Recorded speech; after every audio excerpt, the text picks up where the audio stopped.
What's going on, guys? This is the Cloud9 podcast, season 2, episode 8. So I did jinx it. Cloud9 are out of the League of Legends 2021 Good job, World Portillo. Championship. Yeah, I really thought they could have did it, actually. I thought they could have potentially beaten Gen G. But I did say this on the last week's show. I said that, this is not the same Gen G roster that lost to G2 last year in dominating fashion. Also, this Cloud9 is not as good as that G2 roster was last year. In some cases, you could argue, right? Because last year, I think the meta wasn't too favorable with Gen G because they just played like dog shit and most of their champion pools are like super limited. Now you come into this year, they're just a whole lot better of a team. And this Cloud9 has had some, albeit, shaky moments, during this year so far as well, so that it's been just an interesting turn of events with this Cloud9 roster. Also, before we go over the World's 2021, quarterfinal matches as we recap them, there's been a lot of rumors going on too. Actually, these I'll also make a few solo videos on, giving my opinion as these stories develop. But Sean actually wanted to go over this tweet right here that he put out because he's trying to trigger people literally all the time. This Yes, man's please just retweet it to spread the word, to trigger the EU fans. This guy says, anyone who thinks LEC Fnatic was in a tough group in 2019 because a regressing RNG as poor as FPX at Worlds 2021 was in it after a miracle LPL summer playoff run is a 20 IQ fanboy who doesn't watch other regions, and your parents love you as little as C9 MSK's dad.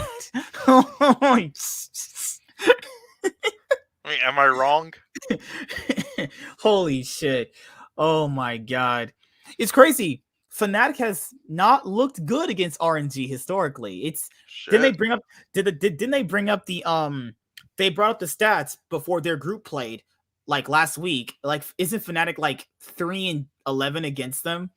They've lost like every single time they've faced, actually. Isn't it crazy how that's like Fnatic's always consistently lost to them, actually, when it not even when it matters, like in big international events, right? They lost a ton to them during MSI. No, oh my god. Who went for G2 in MSI 2017?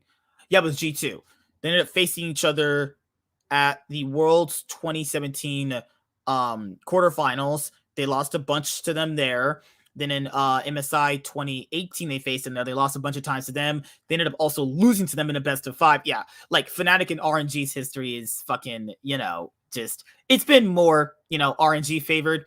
And that's the thing, with the 2021 League of Legends World Championship is like a lot of people have been thinking, like what happened with the LPL? Because now there's only one LPL team left because there was an LPL semifinals, RNG versus EDG, the only best of 5 in the World's 2021 quarterfinals, actually. And, Wei was playing really bad. Wei was literally playing for EDG. EDG had 6 players and RNG had 4 because Wei in 2019.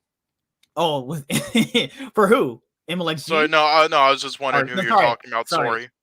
Sorry. Oh my god, Karsa was their jungler for fucking 2019, not MLXG. But you guys get my point though. Like, RNG, like, Wei played so bad in that series, and we'll go over that series later on. The whole team wasn't themselves. Uzi was even off. It's like after he got fucked in groups 2018 and G2, he just was playing off. Then he was reviving a bit near the end, but then he got injured. What do you think happened with RNG when they faced up against EDG? Because they also looked like they were just fucking not being themselves. I mean, champion pools were also decently limited by RNG as well, So yeah, like they have issues. I don't know. They have like some issues ever since Uzi. They just lost. I don't know. Like, was he a bit of a shot caller as well? But I could imagine so. Yeah. Yeah, and they like played their entire play style was around him, so yeah, they kind of the just voice comms didn't were really like, know what to let's do. protect Uzi and shit. A lot of the voice comms, if people go back and watch RNG, a lot of the voice Yeah, comms. sorry, I didn't know what you were talking about this year. I was like too busy reading something, and you just said RNG, so I thought you were still talking about that. No, I was talking about Yeah, their Fnatic and EDG matchup. Yeah. yeah, well, I was talking about Fnatic and RNG's rivalry. It's not really a rivalry when RNG beats them all the time anyway. And then you Yeah, had just that once, and Uzi was like fucking dying in Worlds 2019. It's like on his deathbed and then retired. and then you have this year where Xiaohu role swaps to top lane. They win the LPL 2021 spring split. They go to MSI. They win MSI 2021. Then they go to Worlds 2021 and they make top 8. Every single time RNG has won MSI and spring, they've never won Worlds. It's crazy. Actually, they've actually never won Worlds the years they've won MSI. They got upset by G2 back in 2018, 2019. They did make it out of groups. Fnatic finally beat them in a clutch moment to knock them out, actually, So 2020, they just really weren't anybody, actually. They were just dog shit. And then you have this year where they bounce back. So that's the thing I want to talk about with you was what do you think happened with the LPL? Do you think people just overrated them coming into the Um, tournament? to an extent, like they were right about like LPL, like they easily have the most depth out of any region. But when it comes to and that Mhm. was the case, but when it comes to their top teams, it's just Mhm. they're just not as good as Korea. They were better than EU, and North America, but just not sort of basically just not like as better than Korean. Just Korea's has just been pretty good lately. Again, they've been Mhm. reviving themselves, and I think their play styles were just. I think they took advantage of LPLs and also just FPX. They should not honestly in their form and with Tion. Like they should have been like a fourth seed, and then Mhm. LNG probably shouldn't have made it. And this is my thing is like I was hearing that the one of the LPO teams, it was FPX, were having roster issues. Actually, they were having Yes, actual roster and they issues. Like announced that they were going to kick them like during the tournament or whatever. Like morale what? probably went down. Pff, holy Yeah, motherfuck! T1 honestly could have been the first seed for Korea instead of Damwon if they were actually just played good that day. So it was sort of like Korea number one seed versus LPL number one seed, and I would take Korea over LPL this year. So actually, those top teams are better. So EDG getting second seed wasn't as I mean, losing the 100 Thieves, I mean, it was just one game though, and it was near the end, so it's not like too bad. But yeah, getting second seed against a team that could have been number one for Korea isn't too bad. Like I think people overreacted with that. EDG was still good. I mean, and it was just really tough that RNG had and them had to face each other in the quarterfinals. Both of them could have beat their opponents possibly. Right, Definitely. that series was going back and forth, but I mean, to be fair, it was more EDG favored though. Like EDG was Yeah. winning So more it's or a less so top most of the lane. time. Yeah, because Flandre versus Xiaohu. I mean, Xiaohu's no slouch. He's definitely been playing good, you Yeah. know. And that's the thing, though, with some of these LPL teams is if you were an analyst and you were analyzing Worlds 2021 before it started and you had Doinby as your number one player, I mean, it makes perfect sense, though. He had a really good split. They made it to the finals. It makes sense why you would have him as your number one player, though. It's not like you're picking someone like Khan as your number one player, though. It's a reasonable person to actually I have as your mean, number one slot. like he was number one in LPO that year, kind of carried Funplux Phoenix, and even LWX was off, and their top lane The Nuguri whole was off. year, basically. Like, So yeah, like he they've like also had really good regular seasons too. Like just this year, they had really good yeah. regular seasons. They were always like top four. At sometimes they were like the number one seed most of Yeah, the just time. they were a top four team, like they were number four team FPX. They shouldn't have been number two though, and then they had issues like during Worlds, so they could have definitely made it out if it wasn't for those issues. But ranking him number one coming into Worlds, like yeah, he was did win the MVP deservingly so and LPL and all that stuff, but he wasn't the number one player. They were overrating him, and I knew that his play style would not be great at Worlds this year. So people were definitely overrating him. Like it was definitely a safe pick, and he was great. He didn't play bad this Worlds, but they definitely like overrated him a bit. but it was just a safe prediction that people made. So, well, it's because people were going off narratives from 2019, not realizing, well, it's the been 2 meta, years. yeah, the meta's changed significantly, since then, actually, Yeah, I think Faker's number 1. He won 3 world titles. He has to be number 1 still, right? 3 worlds titles, 2 Yeah, he MSI has to be number titles. 1. Like, yeah, who cares? That was like in 2016. Who cares? He won I 3 mean, world titles. some people have been saying, could Showmaker be into that conversation if he wins Worlds this year? I mean, maybe, yeah. I I would mean, say it's hard so. to compare it. It's like comparing a Wayne Gretzky to Connor McDavid. Like, Mhm. realistically, I mean, you'd have to, like, you don't watch hockey, but, like, Wayne Gretzky, you know all about him, right? No. Wait, what? Who the fuck is that? Is that a the piece of greatest pizza? hockey, one of the greatest athletes of all time. No. Brain, Okay, never not mind. computing. Okay, do you watch basketball? I need Yes, yes. okay, this is like comparing Michael Jordan and in like a weaker time to like a player now, an elite player nowadays. All right, like it's just you can't really compare it, so there will only be one faker ever because you can't really compare, and it's also hard for players to win worlds 3 times. Like nobody has done it yet again. So you can't compare it on them honestly, but if we're just you can at least put them on like the same pedigree and in their like meta and like generation. And Mhm. can he become that? Yeah. But I mean he He's also had definitely a on way his better way team. to. He's definitely on his way to becoming like one of the best mid laners ever. Because Yeah. he's down. Because Showmaker has won the last 3 LCK titles. He's finished second place at MSI, if you want to count that, and he's won Worlds already, though. So it's not like he doesn't have trophies or accolades, and it's not like if you go back and remember those events, you don't remember those events and go, "My God, Showmaker was fucking trash. That guy was awful." No, he like at MSI 2021 this year, he was literally one of the best players at the tournament, and he almost pretty much single-handedly kept Damwon alive in a lot of those games. Like even when Canyon started kind of falling apart because the meta was just not suiting him for Rumble and Morgana, really. That was kind of his weakest tournament for Canyon, though. But when it comes to the LPL and how people rated them coming into this event, if you look at like it's hard to say. Like, how could you really have FPX as the best team at Worlds 2021 if they lost to EDG, right? Like, and EDG stuffed them. Yes, FPX threw a 10K gold lead, right? But EDG pretty much destroyed them. And the thing with SKT is the reason why a lot of people had them as the favorites going into those worlds that they even ended up winning.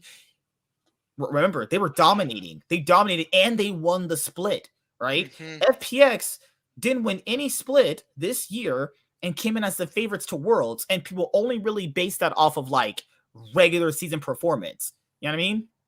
That was it.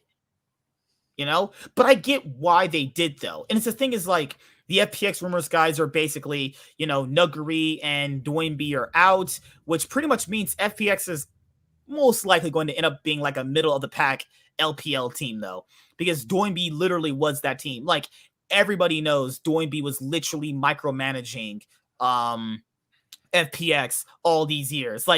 Even before Doinby joined FPX, before that, I forgot the mid laner they had for FPX. I forgot his name, but he was terrible. And FPX did bad with that mid laner. They got Doinby, they won a title, they won a world championship. Now, if you remove Doinby off that team, you are going to be a middle of the pack LPL team. My personal opinion.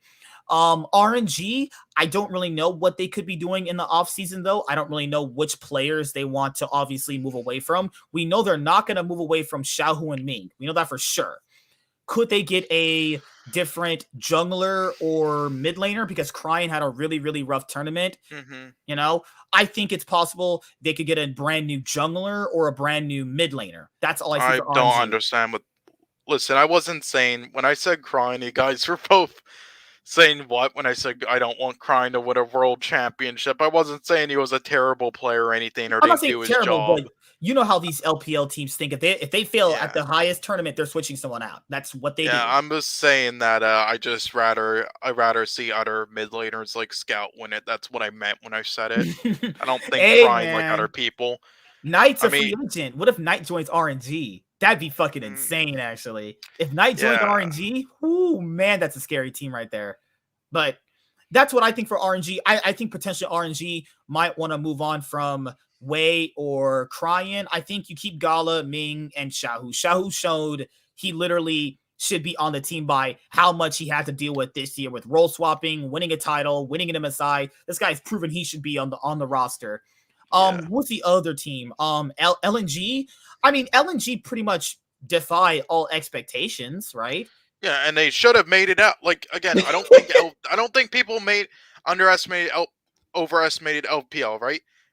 FPX just they had issues and that affected them. They would have made it out of groups otherwise, and they honestly should have been a 4th seed instead. All right, LNG, they defied expectations, and they would have definitely made it out if they didn't play like they had arthritis fucking near the end against Mad Lions.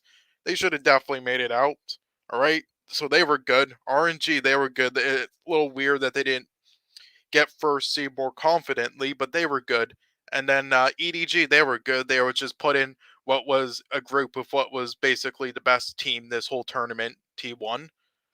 But a so team far, that everyone pretty much was sleeping on too. Like if I go back and check a lot of people's rankings, so I don't think people had T1 very over. high. Yeah, so I don't think people overrated LPL. Like, yeah, Korea was better and they were better going into this.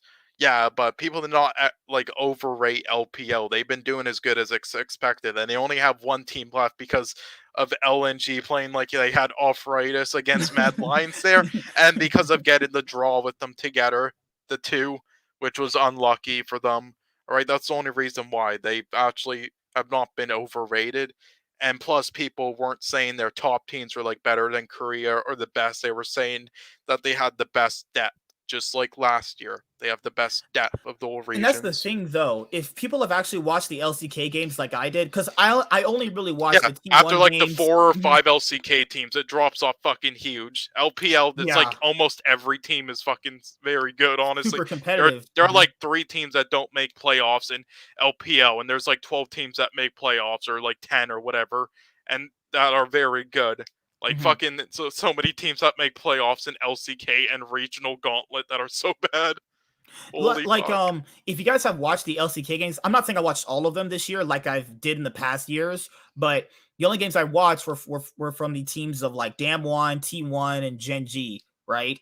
I didn't watch games from Hanwha Life. Are you out of your mind? I mean, I watched a little bit. Made it to Worlds. That should say something with the depth in Korea. That's right luck. Now. They made that by pure luck because it like the games that I did see from the games that I did see from Hanwha Life, it was literally just Chovy. Chovy is the team. He made this team what it wasn't pure luck, and I predicted it in the gauntlet because I just knew that because all the other teams were just fucking scrubs as well and chokers, even though they were better. Though, like they beat on a bunch of people that were around their competent level. They got a bit of a confidence Chovy was just gonna shit on them because he had the edge factor. But it is kind of luck how they made it this far when they probably shouldn't even have been at Worlds. And they shouldn't have made it out of groups against PSG. They got very lucky.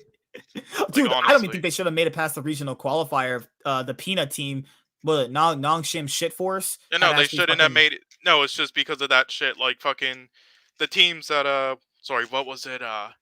If like Turkey beat the PCS team, they probably wouldn't have made it out, in my opinion. It would have been like a good series. It would have been like 3-2 or something. At least. And that's my thing, dude, with some of the LCK teams is like the narrative for the LCK is all weird because a lot of people said they're just a one-team region, which is like also not true because SKT has did very, very well at every single international event they've ever went to. And that's why I told people before we did our predictions for like our pick'ems and shit. I'm not putting T1 at second place. Faker has never gotten anything below first place in a group stage. He's never gotten anything lower than first. And people actually thought they would miss groups. That's fucking crazy. What 100? Like what 100 Thieves is gonna punish T1's mistakes? Fuck no, dude. Hell no, I wasn't thinking that. 100 Thieves, yes. Dude, Guma Yushi is that? I forgot. I keep mispronouncing it. Guma Yushi is really insane. That guy's been like the best ADC all tournament long. Almost this is what they do. Just Kana, Unar, Faker and all them just fucked them in the ass, and then they purposely tease them like, oh, okay, we'll give you like a 5-minute head start now, like get like 25 minutes in the game, like okay, try to catch up, like they're playing with like a toddler, and then Gumi usually just comes in with a fed affiliates, just fuck you, just joking. It's like Dude. that's like their game plan this tournament. They lost all their Kana and all them fucking the early game, and then they like try to come back and Gumayushi, because he was on the Felio Soul game, just getting fed. So And that's my thing here is like, I don't know why people would underestimate T1. Like in the playoffs, they turned it on because they had a pretty shitty regular season. It got a bit better toward the end, and then in playoffs they were just monsters. But to be fair, like people always seem to downplay T1 whenever they lose to Damwon. It's like they lost to the better team though. Like, can you really? But they're also good themselves though. If I'm really good and then I lose to you and you're just a tiny bit better than me, people just start shitting on you in league. That's how it works though. T1 is pretty darn good. But if they lose to Damwon, they're like the worst team in existence. They're fucking dog shit. It's like they did lose to the predicted winners. It's like, are they really that bad, or they just lost to the team with just the better players? That's how that works for me, basically. Like league fans generally tend to overrate and overreact and overrate everything, even with the LPL. So with Nuguri potentially going back to LCK, Doinby rumored to potentially go back to the LCK, it's going to be looking pretty spicy over there for the LCK in 2022. Actually, if these rumors pan out, there's another few rumors. And LEC. LEC, yeah, because we'll talk about that. So many EU players are returning. Their depth's going to improve if the rumors are true. We'll talk about that as well. Perks and Alfari are rumored to wanting to play together on a team. Perks, traitor. You're a fucking traitor. No way. If you're not committed, it doesn't matter. If you're not committed, don't fucking take the deal. You have to play at least multi-years, 2 years. Hey man, he played a year. He gave Cloud9 a title, got them to MSI. No, not with the money they spent. All right, they made their money back. I don't care. All right, I don't care that they won the title. I don't care they made top 8. All right, and they've done that many times before. All right, dude, look at it this way. He's like, you're not indebted. You're not in depth to the league. No, but he's still an asshole for doing it. All right, should at least done 2 years. There's no feelings in this shit, man. He's there, mercenary for hire. God, fuck off. That's actually bullshit. I'm sorry. Oh my god. Personally, for me, I don't look at it that way. Rosters change all the time. Players get switched out all the time. I'm just used to it at this point. That money though should have been at least 2 years. When you pay that much, to be fair, he still might be staying though. This is all just rumors, and he should be. Now. They have his rights to 2023. Yeah, to be fair, they don't have to sell him or trade him at all. Never. They better get him like fucking 8 mil for him. Fuck's sake. 8 million. Holy yeah, well, with the money they paid, yes. And they made their money back, but I don't care. Yeah, if he wants to leave, then get 8 million for him. He's worth it anyway, as long as he doesn't choke like this year. And that's my thing here is, guys, there's going to be a lot of interesting rumor videos coming up because the offseason for 2021 is going to be really spicy. So this guy said, and thank God Sword Art is leaving. Thank God. And the biggest fact is Alfari, Perks, and Sword Art leaving LCS. Interesting stuff. Oh my god. I'm so glad Sword Art is leaving. I forgot. You hated Sword Art when he was on TSM. Oh my god. He was good, but he was like number 4, number 5 support. There were better ones. Honestly, if they want a PCS support or LMS support, they get Kaiwayne. Kaiwayne's absolutely fantastic. Sword Art was overhyped just because of World's Finals. He's very good and great at what he does, but he's more of a leader guy and shot call. He's not like a fucking elite like instigator or whatever that they wanted out of a support.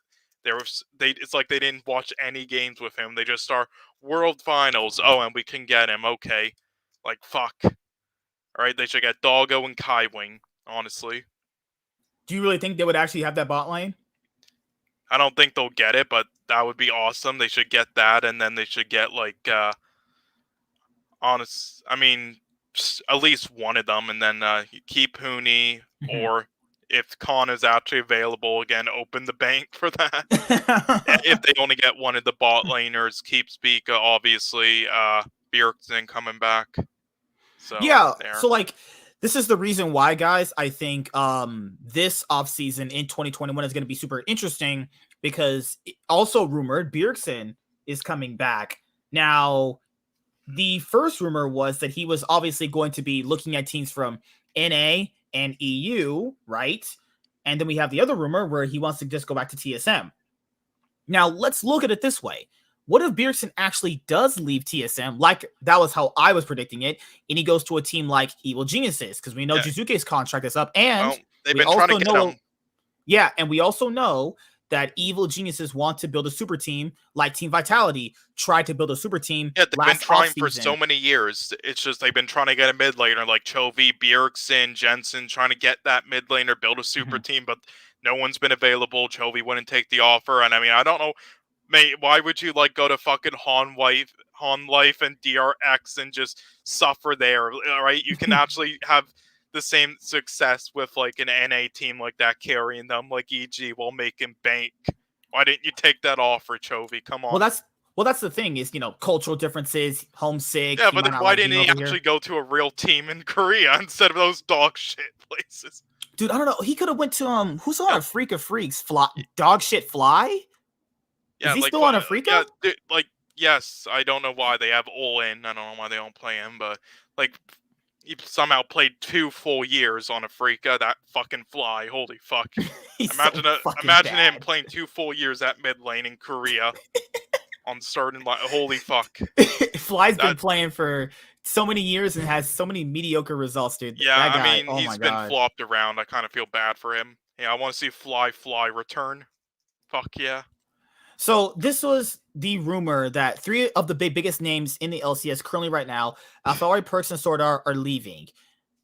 Now, could they, I know they can't all go to the same team because, import rules and shit. Yeah. So, I mean, they could, they're EU residents, they could. What do you mean? What could, where would Sword Art go then? You know what I mean? Sword Art would go back to China. Probably. Oh, I like this image right here. Alphari, self-made, reckless, Perkz and Lebron. That's a pretty scary team right there. No, but I don't think this would ever happen. I don't ever think on this god green earth that Reckless and Perkz could be on the same team. Fuck no. Hell no. It's not the best ADC anymore. No, it's not even that, dude. They'll actually have fist fights. Dude. Holy shit. Yeah, no, it's like Hans Sama is available. Come on. All right, so yeah, there's the rumor. So there's rumor that Alphari, Perkz, Reckless will be joining Self and Vitality. But that also leaves it interesting. That's why I love the offseason, dude. It's because you get all these crazy offseason rumors, right?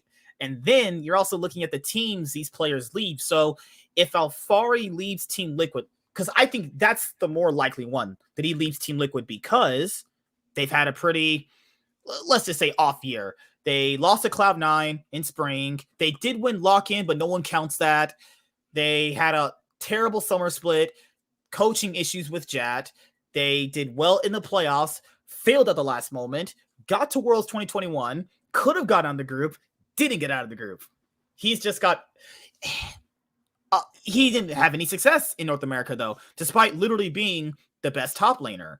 So I think Alphari leaving Team Liquid is very, very possible, actually. That's what I personally think. Perkz leaving Cloud9, he is with Mithy and Sven.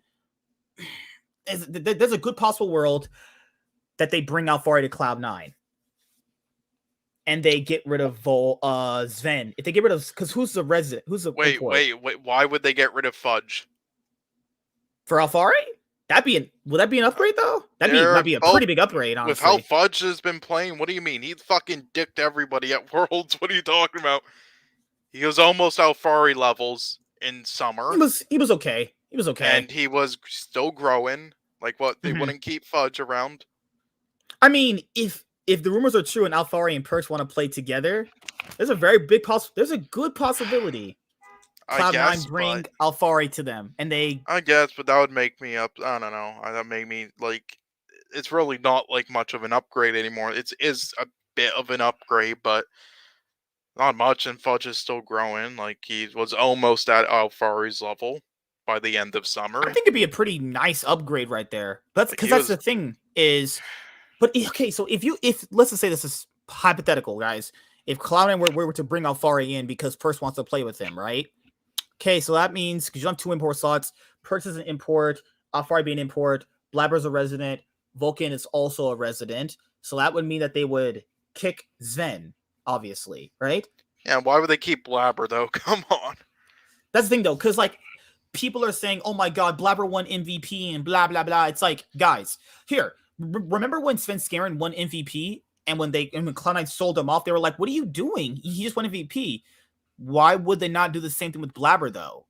Yes, he kind of did redeem himself at Worlds 2021, but if you look at his summer split and MSI, he's played pretty bad most of the year. That's actually what I wanted to ask. Do you think that is enough to redeem his spot when he was rumored to leave? So.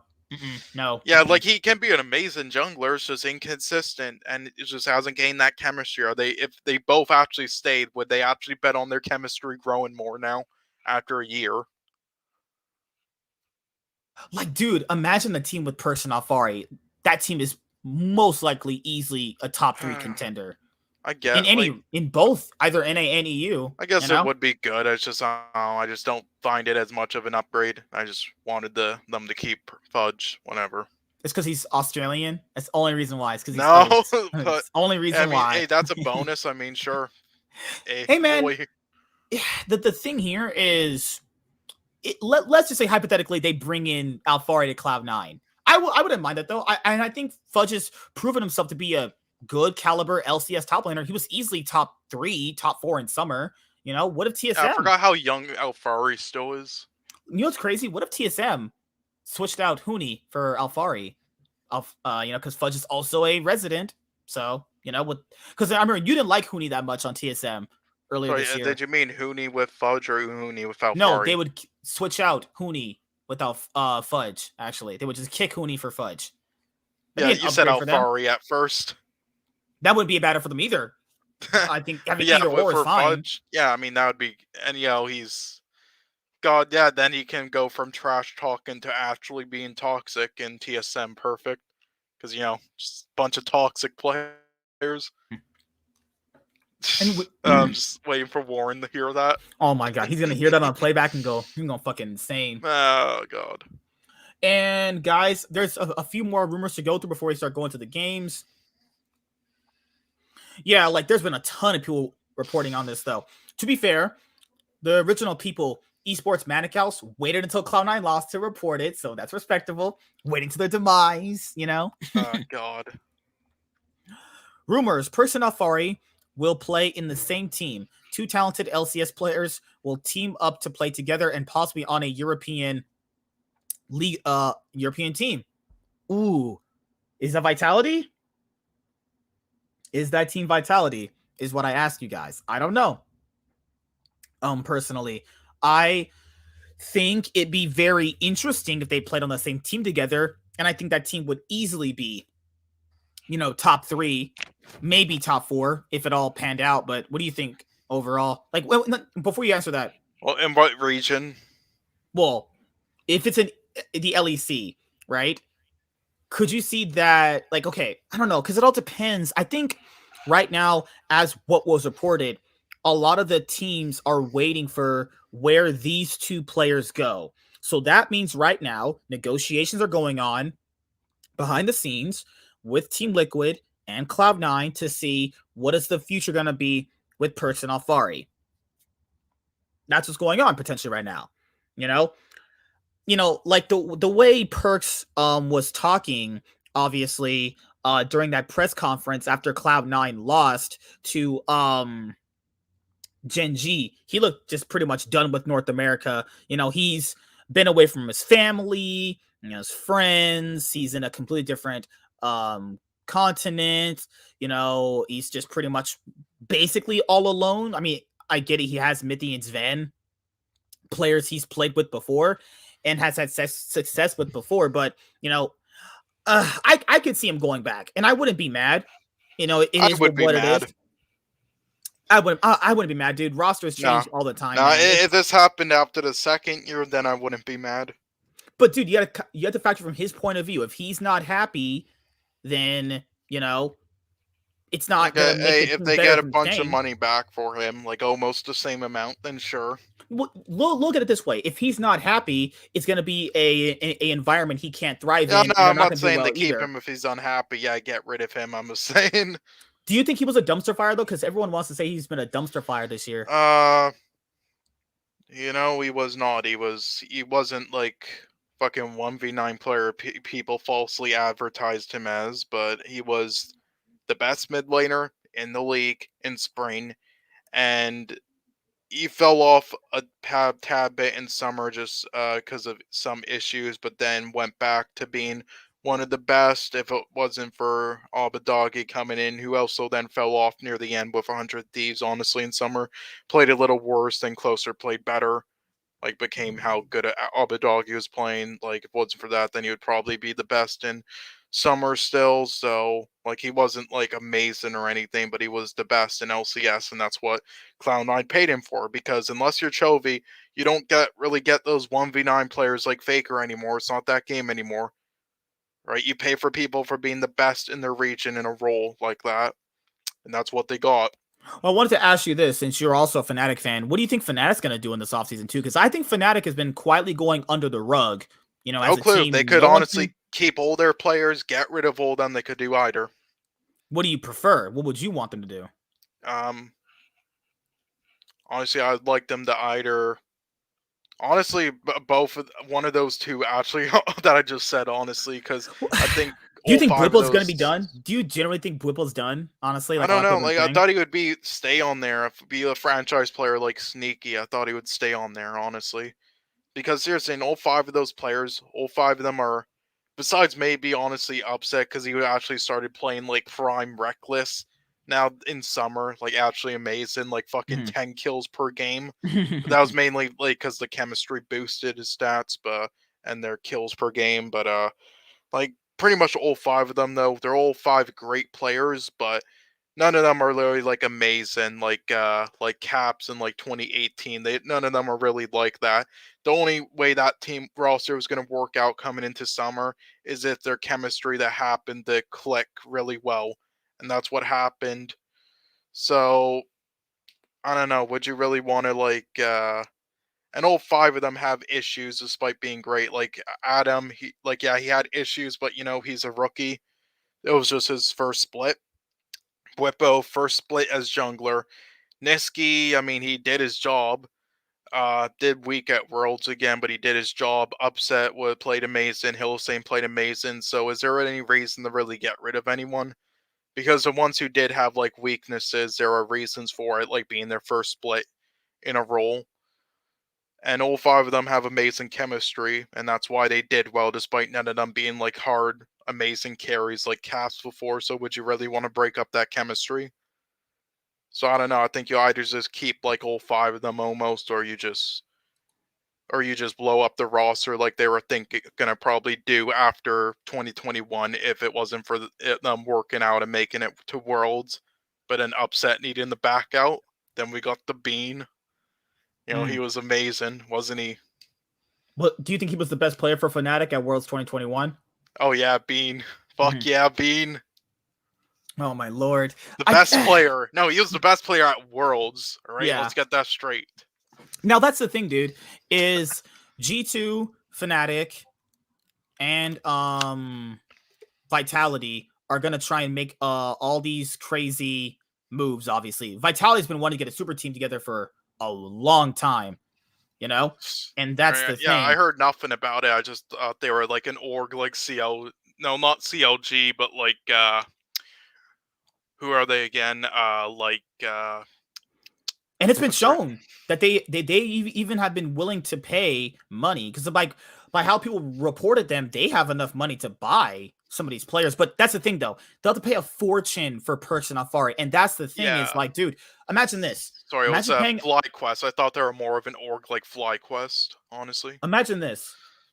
If they want to get Person Afari, they'll have to literally pay a fortune.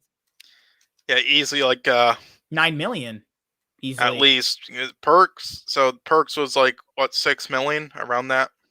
right? And Jax wants to make money back, so he's gonna probably charge like 5 He million. didn't make his money back mostly, and now he No, but can make more. but that's the thing though. With perks, you have such a valuable asset that he invested into. Where I mean, it could give him a good amount of his money back. I mean, easily because you said he Yeah, he paid six already made million his for money perks. back with everything.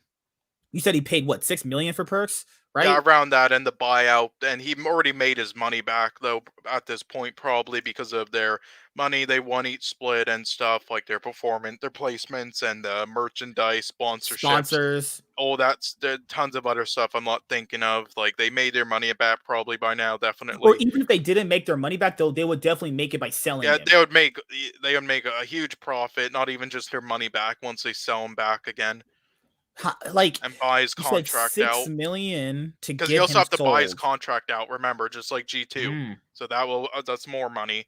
So yeah, so unless his price has gone down drastically for some reason, And that's the thing, they though, dude. Jack doesn't charge cheap. He's gonna charge a fortune for yeah. The perks. Like only time he charged cheap was easily with $8 million. licorice. Was with Dude, licorice. easily $8 million. He's charging for fucking Yeah, perks. I said Easily, 8 million. It's definitely eight yeah. million. He's gonna charge. The only Alfari's time it was contract was cheap. $1 million, so Vitality would have to pay, guys. I'm not shitting you. They would have to pay $10 million minimum. Yep. For That's perks and Alfari, they paid like 3 mil for him or something oh my crazy. god, 5 that is mil. a lot of fucking Like what? We could money all these players they bought because then also the the ADC, it would be like what 15 million combined. for Reckless. I don't think Reckless would join Team Vitality, Well, no, but just because of all the buyouts and stuff, and just all three of them combined, if they like, were. oh, we haven't talked about G2. If Alfari and Perks join Team Vitality, right? That would leave G2 in an interesting place because remember, Carlos had that video where he basically said they're looking to trade or bench Wonder, Mickey X, and Reckless and Grabs, right? So losing 3 players and a coach. So Yeah, the coach is going to some Swiss team. I don't know why. oh shit, people have been rumoring that he's been going to TSM as a new coach, right? Like, yeah, and they thought that, but then it said that he was, unless I read it wrong, it then Mm-hmm. said TSM was an interest, but it said he might just be going to that Swiss team, some like Swiss team. Like, can you look it up maybe? Yeah, and then because I think, hey, Let me if look it Rogue, up. because I was also hearing that Rogue wanted to also blow up their roster too, obviously. So if Rogue blow up their roster, because remember they've already signed Larson and Yeah, Inspired. Team BDS, sorry, has reportedly signed Grabs as head coach. Okay. It's So just like a that's minor region team. so that's the thing, dude, is if Rogue choose to blow up their roster, right? And they choose to keep Larson and Inspired, potentially G2 could get Hansalma. That would be a pretty big upgrade Yeah, over they're gonna Reckless, get Broken naturally. Blade and Hansama, Yanko's caps because they're keeping them, and then Mm-hmm. support. I don't know. They could honestly just find a. There's a bunch of like young supports not in Mm-hmm. LEC for the past 2 years, waiting to get a chance like Trimby. Treat? They could use. Hey They man, could. G2 Treats would be fucking sick because Treats was a really, really good Oh, he player. was a monster. That would be sick as well. But Yeah. there's tons of like young up and coming LEC supports for these past like 2 to 3 years that have not been getting chances. Like people talk about the top lane and stuff in EU being weak, and they're Mm-hmm. correct. But they also say that about support. But that is honestly misleading. It's just they don't give them a chance. They like go with old guards like Japan, just playing their old guard players.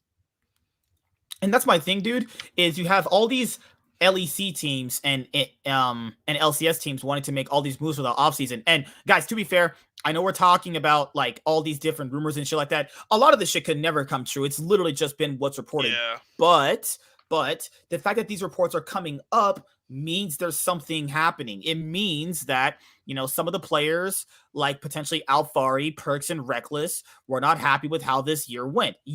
Reckless was not happy with how this year went. I know that for sure. He was not happy with how things went on G2. Those 3 players, Reckless, Perks, and Alfari, definitely are going to be the some of the arguably the top 3 biggest free agents for the West. Reckless obviously is like the lower one because of like how well he played okay on G2. He played well for G2. He didn't play the level people were expecting like he was playing on Fnatic though, you know? And that's the thing though, dude, is G2 Fnatic, Rogue, and Mad Lions are the top dogs right now in the LEC. And if Vitality want to join that conversation, they need to actually get a super team going, you know? Can't be doing this shit with Jigenda, SLT, that one guy called Sakin or Sakin, fucking Malixa, you know, fucking Crown earlier Shot. in the show, you talked about that mid later before DMB on XPX. I've just been trying to look at it. Like, was it in 2018 or? Yeah, it was like Was it Cool, Bane, or Septed? That guy was so bad, dude. That guy was which one? Which one? I forgot, dude. I generally forgot at this point. Yeah, I've been trying to look. I just see 3 mid names. So then there's Gim. God, they traded Gimgoon bad. Why would they put in Khan after he literally went deathless? Basically, he died like 5 seconds near the end of game 3, but it's pretty much deathless with LWX. And they didn't give him another year. At least they just put him Khan, who's not even an upgrade. They're like the same, and it fucked up the chemistry. Holy fuck! What idiots on FPX. But anyway, continue. Continue. The thing here is off seasons are always so crazy. That's the thing though. And guys, there's gonna be a bunch of videos coming out because these rumors are spicy, you know? And then we have the PoE rumor, you know, Power Vivo said he talked with TSM and he's now able to explore options, obviously. Yeah, so I hope he stays in NA. Just I want them all to become residents. It would be funny. Just all the easy EU players. The thing with PoE's buyout is there's no buyout actually. There's no buyout. Actually, yeah, he said. He's definitely the perfect team for an org. Like if he stays in NA for an org, like what was their name? Like Dignitas to pick up. Honestly, him and Sven could honestly both go to Dignitas. It's like career suicide. You trying to make their careers non-existent? Well, listen, they're not that good anymore though. They could go to EU, but they would be on a bottom tier EU team like SO4. Wouldn't they? Schalke. Like, so, well, Team BDS would be Schalke, because, you know, they got bought out. Oh, yeah. They sold their slot. Yeah, I looked. Yeah, Team, and that's where Grabs is going. I sent you the article there. Okay, yeah. Okay, I'll definitely make a video about that, because that's something. Okay. Yeah, but yeah, I didn't realize. I thought that's what happened, but I didn't actually read it fully, and it just said that they were like a minor team in Europe. So I thought like Grabs is going to a fucking minor league team in Europe. What? But okay. Like, guys, I know we've been talking rumors for the offseason, but it's getting crazy, man. Like, hey, like there was the rumor that Bjergsen could be joining Cloud9 if he leaves TSM. That'd be fucking exciting. That would be hilarious. I would accept that, honestly. It was crazy. He smacked around Cloud9 for all those years. He's like, you know what? I'll give you guys some trophies. I'll just that would be hilarious. I want to see that. Like TSM's franchise player going to the rival org Cloud9. That'd be all the storylines for spring would be fucking insane. If Bjergsen joined I don't Cloud9, think Jax that'd be insane. would do that though, because I don't know how much he has left in the tank, honestly. And he was kind of capped. He just had that one run in summer 2020 where he was literally just decided to go Chovy style on all those noobs in the league. But outside of that, he's honestly not been that too great for the past 3 years. And then he hasn't played for a year and he's been getting old. So I don't know how actually he'll definitely be great. There's a lot more competition now. If he does come back, there's Power Vivo, Abadage, Jensen. Yeah, you know? That too. He'll definitely still be great. He'll definitely still be like with Jensen. Top 4. That's fine. He'll still be top definitely, 4. And he'll still have that upside to be carried like Jensen does, you know, because of his veteran and stuff. Dude, there's also that rumor that came out earlier today as well. When I was doing my errands, I was reading Bjergsen to Team Liquid as a mid laner and Jensen ADC. That would be hilarious, but honestly, that'd be terrible. He can't. Horrible. He plays mages, doesn't he, Jensen? That'd be terrible. I guess you get like the 2 best mid laners on your team, right? Okay, but Jensen is not playing mid. Bjergsen is, and Jensen would have to be a good ADC. He's not. I'd be like, no, that'd be terrible. Yeah, please, whoever thought of that, he can play Echo support. I'd be like, nah, I'm good. Please do not put Jensen. But No, yeah, fuck that. so yeah, I mean, but yeah, so and I just don't think Jack's like into picking up those type of players though. He wants to pick up players who have room to grow, not players who are capped like Sven Not in the mid lane though. Yeah, In he the mid lane, trades he will them. buy a star. He will buy someone like that. It was Yeah, but shown. that still have a bunch of prime years left, like Perks, not like M Jensen, not like well Jensen was young still and kind of revived his Jensen, career. they brought up Jensen. That was more of an Yeah, up and comer, I honestly, guess. NA made Jensen, not EU, honestly, but they made Niski better. You know, when he Yep. came to Cloud9, he made them a lot better. It's just like, at least for the mid lane, I would assume Jack would get a star. Yeah, but Now, he could regress, honestly, and just, I don't know, like, they get stars, I just never see Bjergsen, like, regressing as a player. Though, remember on that TSM Legends episode, he was basically like, you know, why am I playing more solo queue than all of you guys, and I'm the coach? He just laughed. Oh, damn. Remember how you knew the team was doomed? He was like, fuck this shit. Yeah, I guess, but I don't know, does he have, like, at least, because he wants, I expect Jack to be, like, getting players who, like, at least have, like, 3 amazing prime years left, at least, like, not, like, 2 or 1. What's up, man? What do you think about all these off-season rumors? They've been nuts, dude. Perks and Alfari want to play on the same team. That's one of them. Wait, how would that happen? Oh they my would god, either, I'm so scared. they would play on an NA team or an EU team together. Well, they can't play on C9 or TL then, right? Because each one has. They can just. They can play on C9. You just have to kick Sven. Fudge. There are many EU players that are residents now. Yeah, but Fudge and Alfari are playing the same position, so you would have to dude, I would say they would just kick Fudge. Actually, I don't like that. I don't like that. Yeah, I don't like that either. You guys are crazy. You guys like getting younger players that have room. They like getting players that have more room to grow, and Fudge is exactly that. And he's not that far off from Alfari anymore by the end of summer. The only scenario I see if they do want to play together in NA would be as if they went to TL and Jensen came back to C9. Then I could see that because Jensen's a resident, right? So all of a sudden, C9 has Jensen, Fudge, Blabber, Vulcan. I mean, they're definitely replacing Sven. Well, there was the rumor that maybe if Perks is leaving, there was a rumor earlier today that Bjergsen could be joining Cloud9. That'd be insane. That'd be so hilarious. I would like that. I don't know if it would be good. You don't think Bjergsen would ever leave TSM for the rival org? That'd be. Yeah, I don't see it happening, and I don't know if it would be best for Cloud9, but that would be hilarious. That I would want to see it. Oh, last team I want to talk about, and then we're gonna talk about the Worlds games. We can go back to this afterwards. Is 100 Thieves. What do you guys think 100 Thieves are gonna do? Because I don't know. Like, it's not like they're bad. I would say just upgrade top lane and you're fine. Yeah, but how?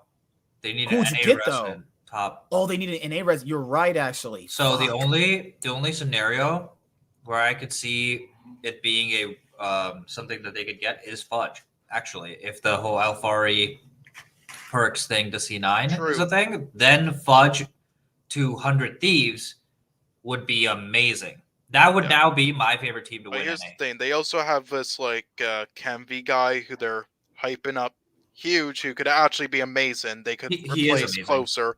They could sell Closer, and since he's like 24 now, and play Kemvi, he's a resident. It's like from the Philippines, like ex-Miffy or whatever. Like he's like up and coming guy like Blabber. But I want to ask you, dude, because a lot of the Cloud9 fans in the group that I'm on Facebook, they're like, oh, Cloud9 won't sell out Blabber. Meanwhile, I literally brought up they sold Sven Skaren when he was the MVP. Cloud9 don't care like that. People keep thinking these orgs care. These guys care about money and titles. Your personal feelings as a fan and these players' feelings, to be honest with you guys, it doesn't matter. Yeah, but who would you replace Blabber with? That's the thing is if you're not immediately replacing him with someone better, it doesn't matter if you were to get rid of him. I think he's the best NA jungler. That's my personal opinion. Speaka's up there, I understand. But I think he's the best NA jungler that they have. And I think that his peak is higher than any other NA jungler's peak. See, this wouldn't be an issue if they just had good chemistry with Perks. Yeah, and I agree with that. I think that the biggest issue at Worlds was not actually Blabber or Fudge, in my opinion. I think that Sven was obviously the biggest weak point. And I thought that the biggest issue with C9 as team was the mid support synergy.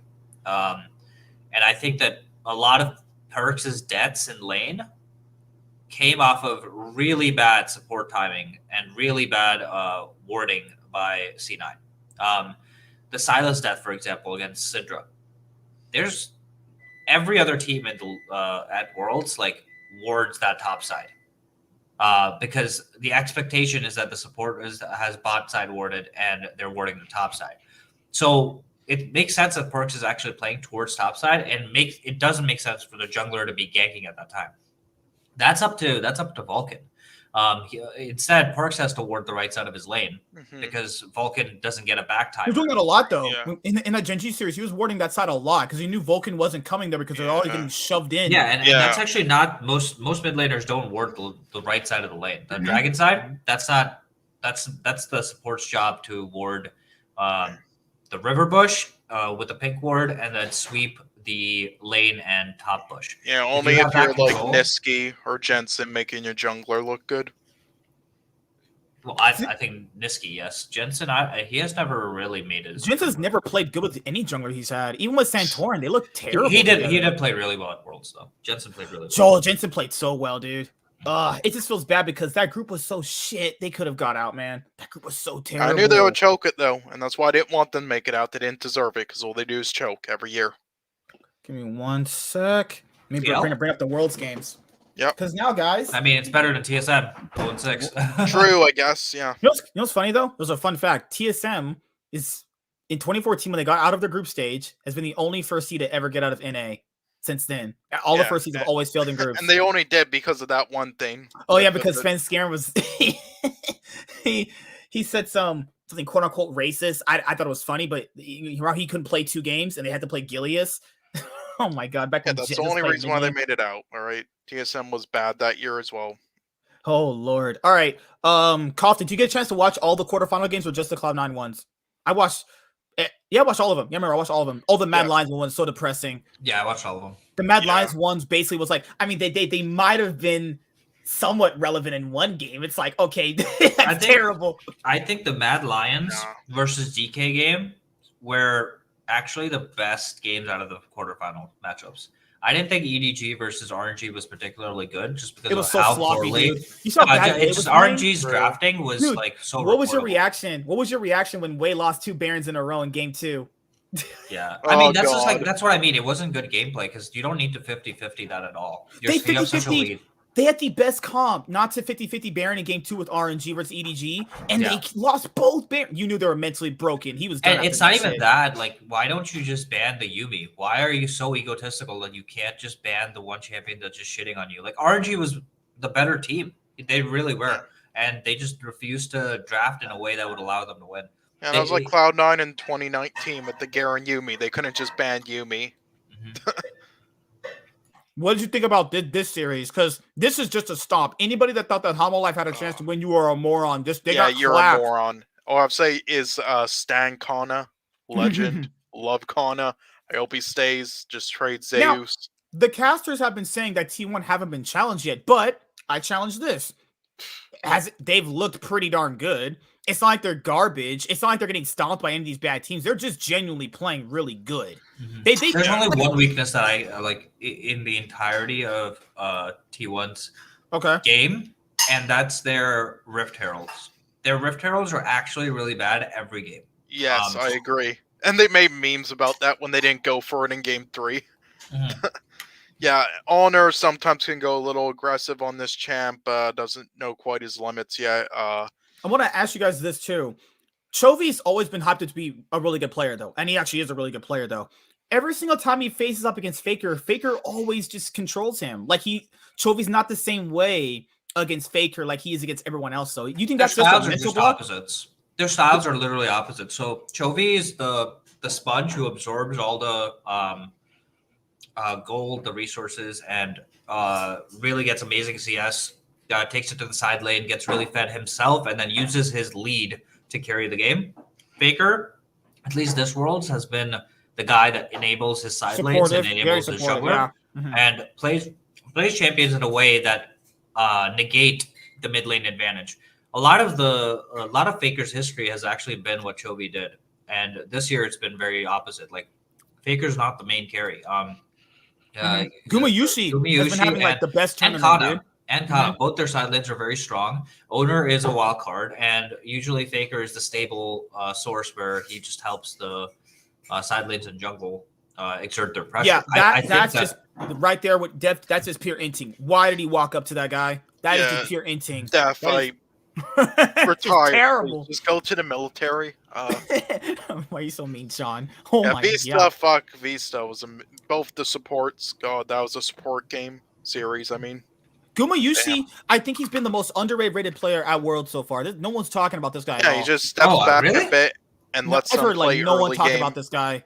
He's been having like the best tournament so far. He's been to me like the best ADC at the tournament. Yeah, this is the best bot lane. Yeah, I mean ADC. I don't think there's any doubt that he's the best ADC in the tournament left.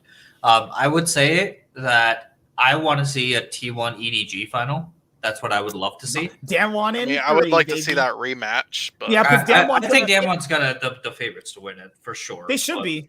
They should be because I mean I have Damwon winning the whole thing because of my crystal ball prediction. Actually, I think T1 can beat them as long as they don't show up like they did in the summer.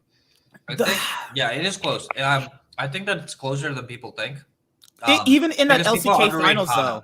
No, it was really even in that LCK finals, outside of like Faker made a lot of their plays to get them back into the game. Like it was a bit more closer than people like to give credit for. It wasn't a stomp, but it still was very, very visibly shown Damwon is better. But T1 gave them a run for their money, better than other teams did. So now that they've decently improved, could they possibly beat them this week? I don't know, because Damwon also look insanely good as well. Like, I don't know. Like this semifinal matchup for this week could easily be the finals. You know? Yeah, I think that they're too jungle gapped. That's their biggest issue. Canyon is so good, dude. Canyon is going to probably smurf on him.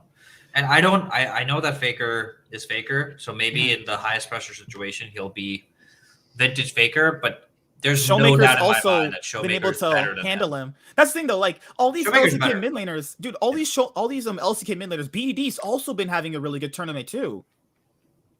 You know, it's just weird how like Faker knows. Wait, Showmaker and BDD and Chovy, they're kind of better than me. I'm gonna just play supportive. I'm cool.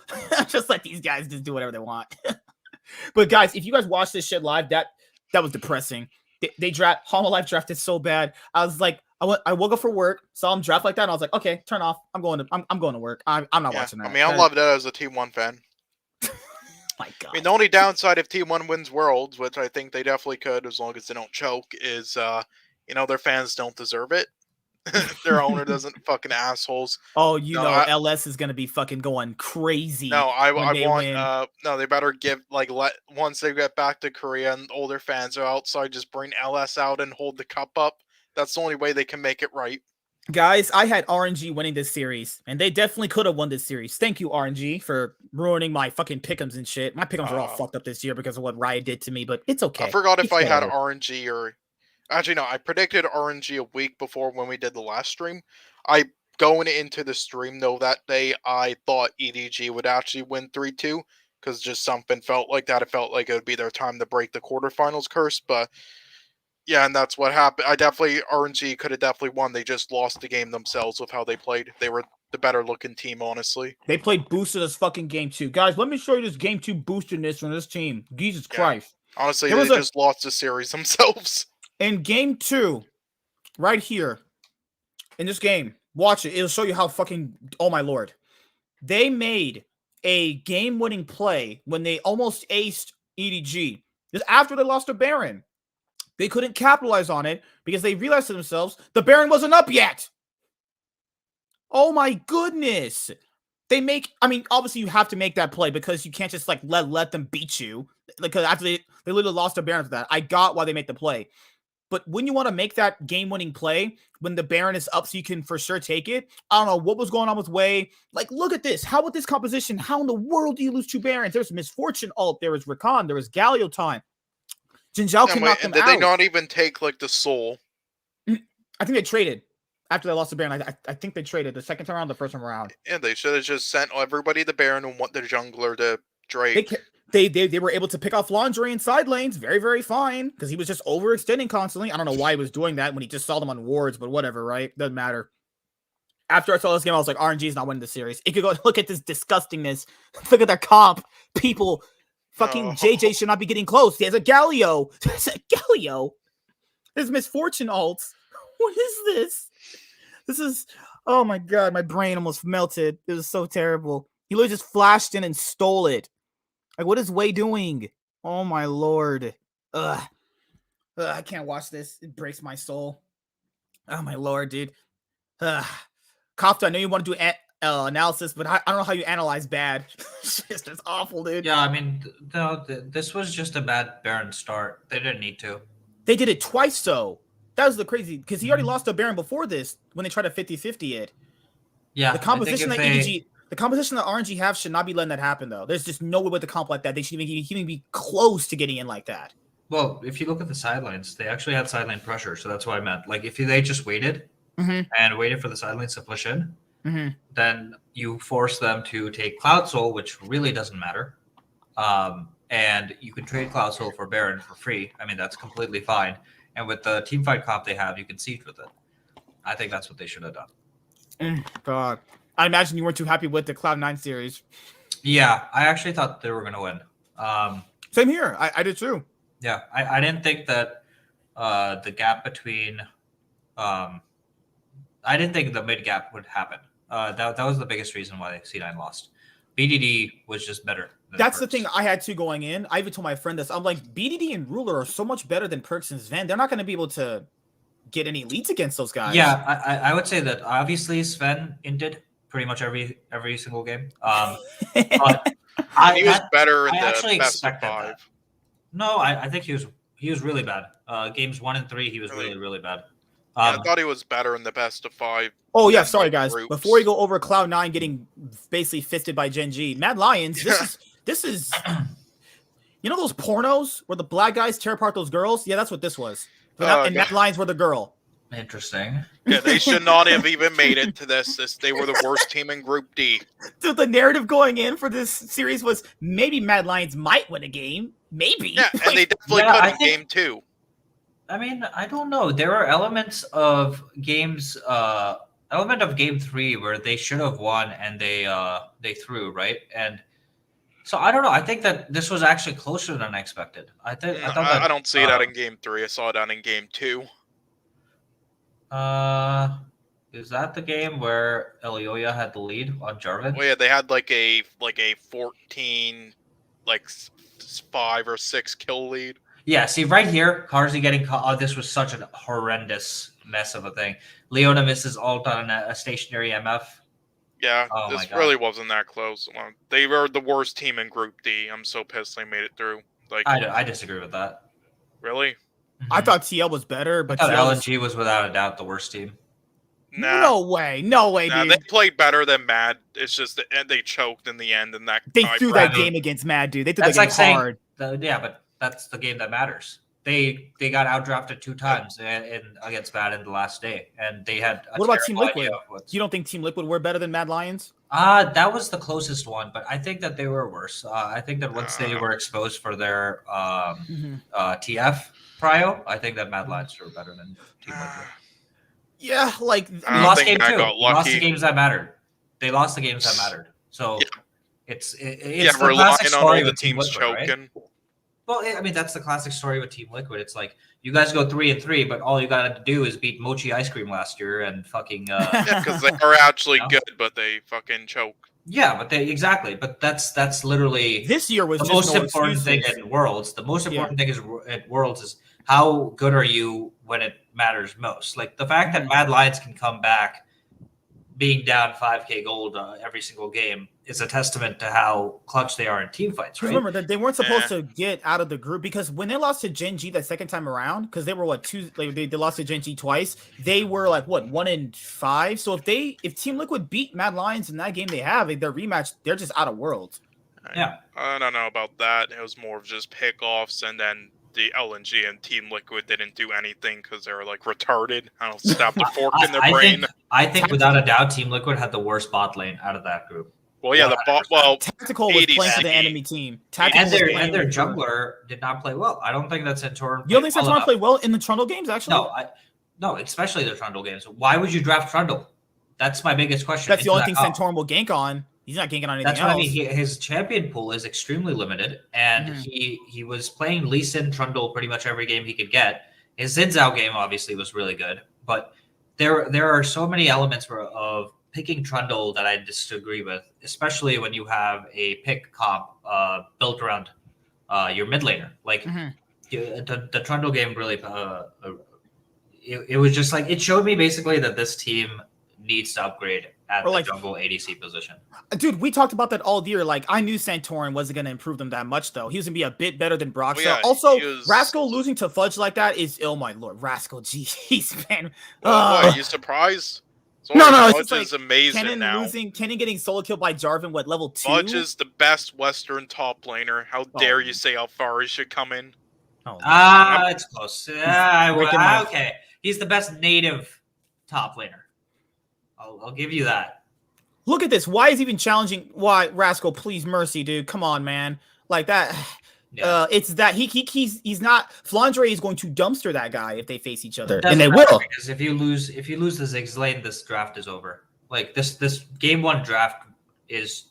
I don't know what they expected. I don't even know why Fudge is challenging them right there. The TP might have been late, but there's nothing they could do right there. Yeah, the biggest issue with game 1 was that they didn't wait until second round of draft to pick Yasuo.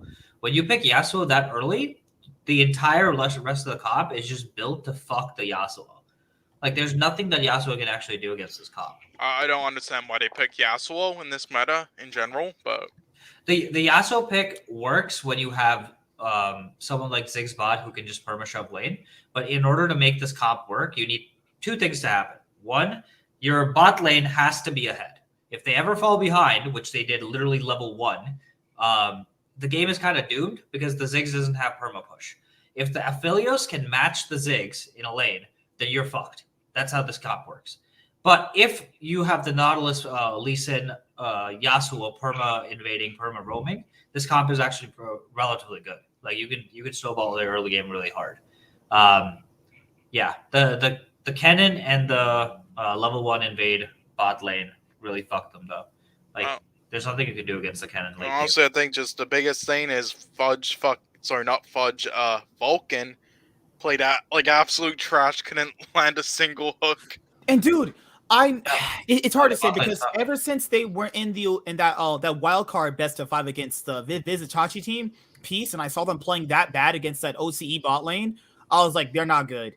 That they were losing too bad. If that Oceanic team was a bit better, that might have looked like another thing for Cloud9 because they played bad against that Oceanic team. Sven and Vulcan. Yeah, I made jokes about Isles replacing Vulcan like Fudge did with Licorice all this year with a friend who liked Licorice and likes Vulcan, but honestly, it's not looking too unrealistic at this point. Like Vulcan did do that Roman stuff like with the mid lane before, and he's been just looking really awful. I wouldn't give up on Vulcan yet. I would give up on Sven. I wouldn't give up on Vulcan, but he's been looking off. Like he used to do all this legendary support stuff. But do you think that it's mechanics, or do you think it's just he can't play under pressure for some reason? Because I think it's the pressure. I don't know why he seems to be choking, but in big situations he doesn't look like a player that can't play under pressure. But I do think it's that.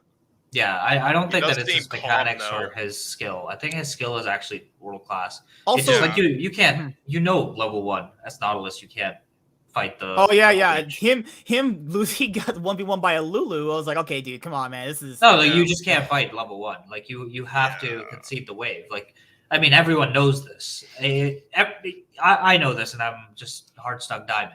Like you have to give up against the range advantage and just let it push in because they have to push into you. That's how that lane works. Yeah, like I don't know if the pick was just bad, but fucking his what was it?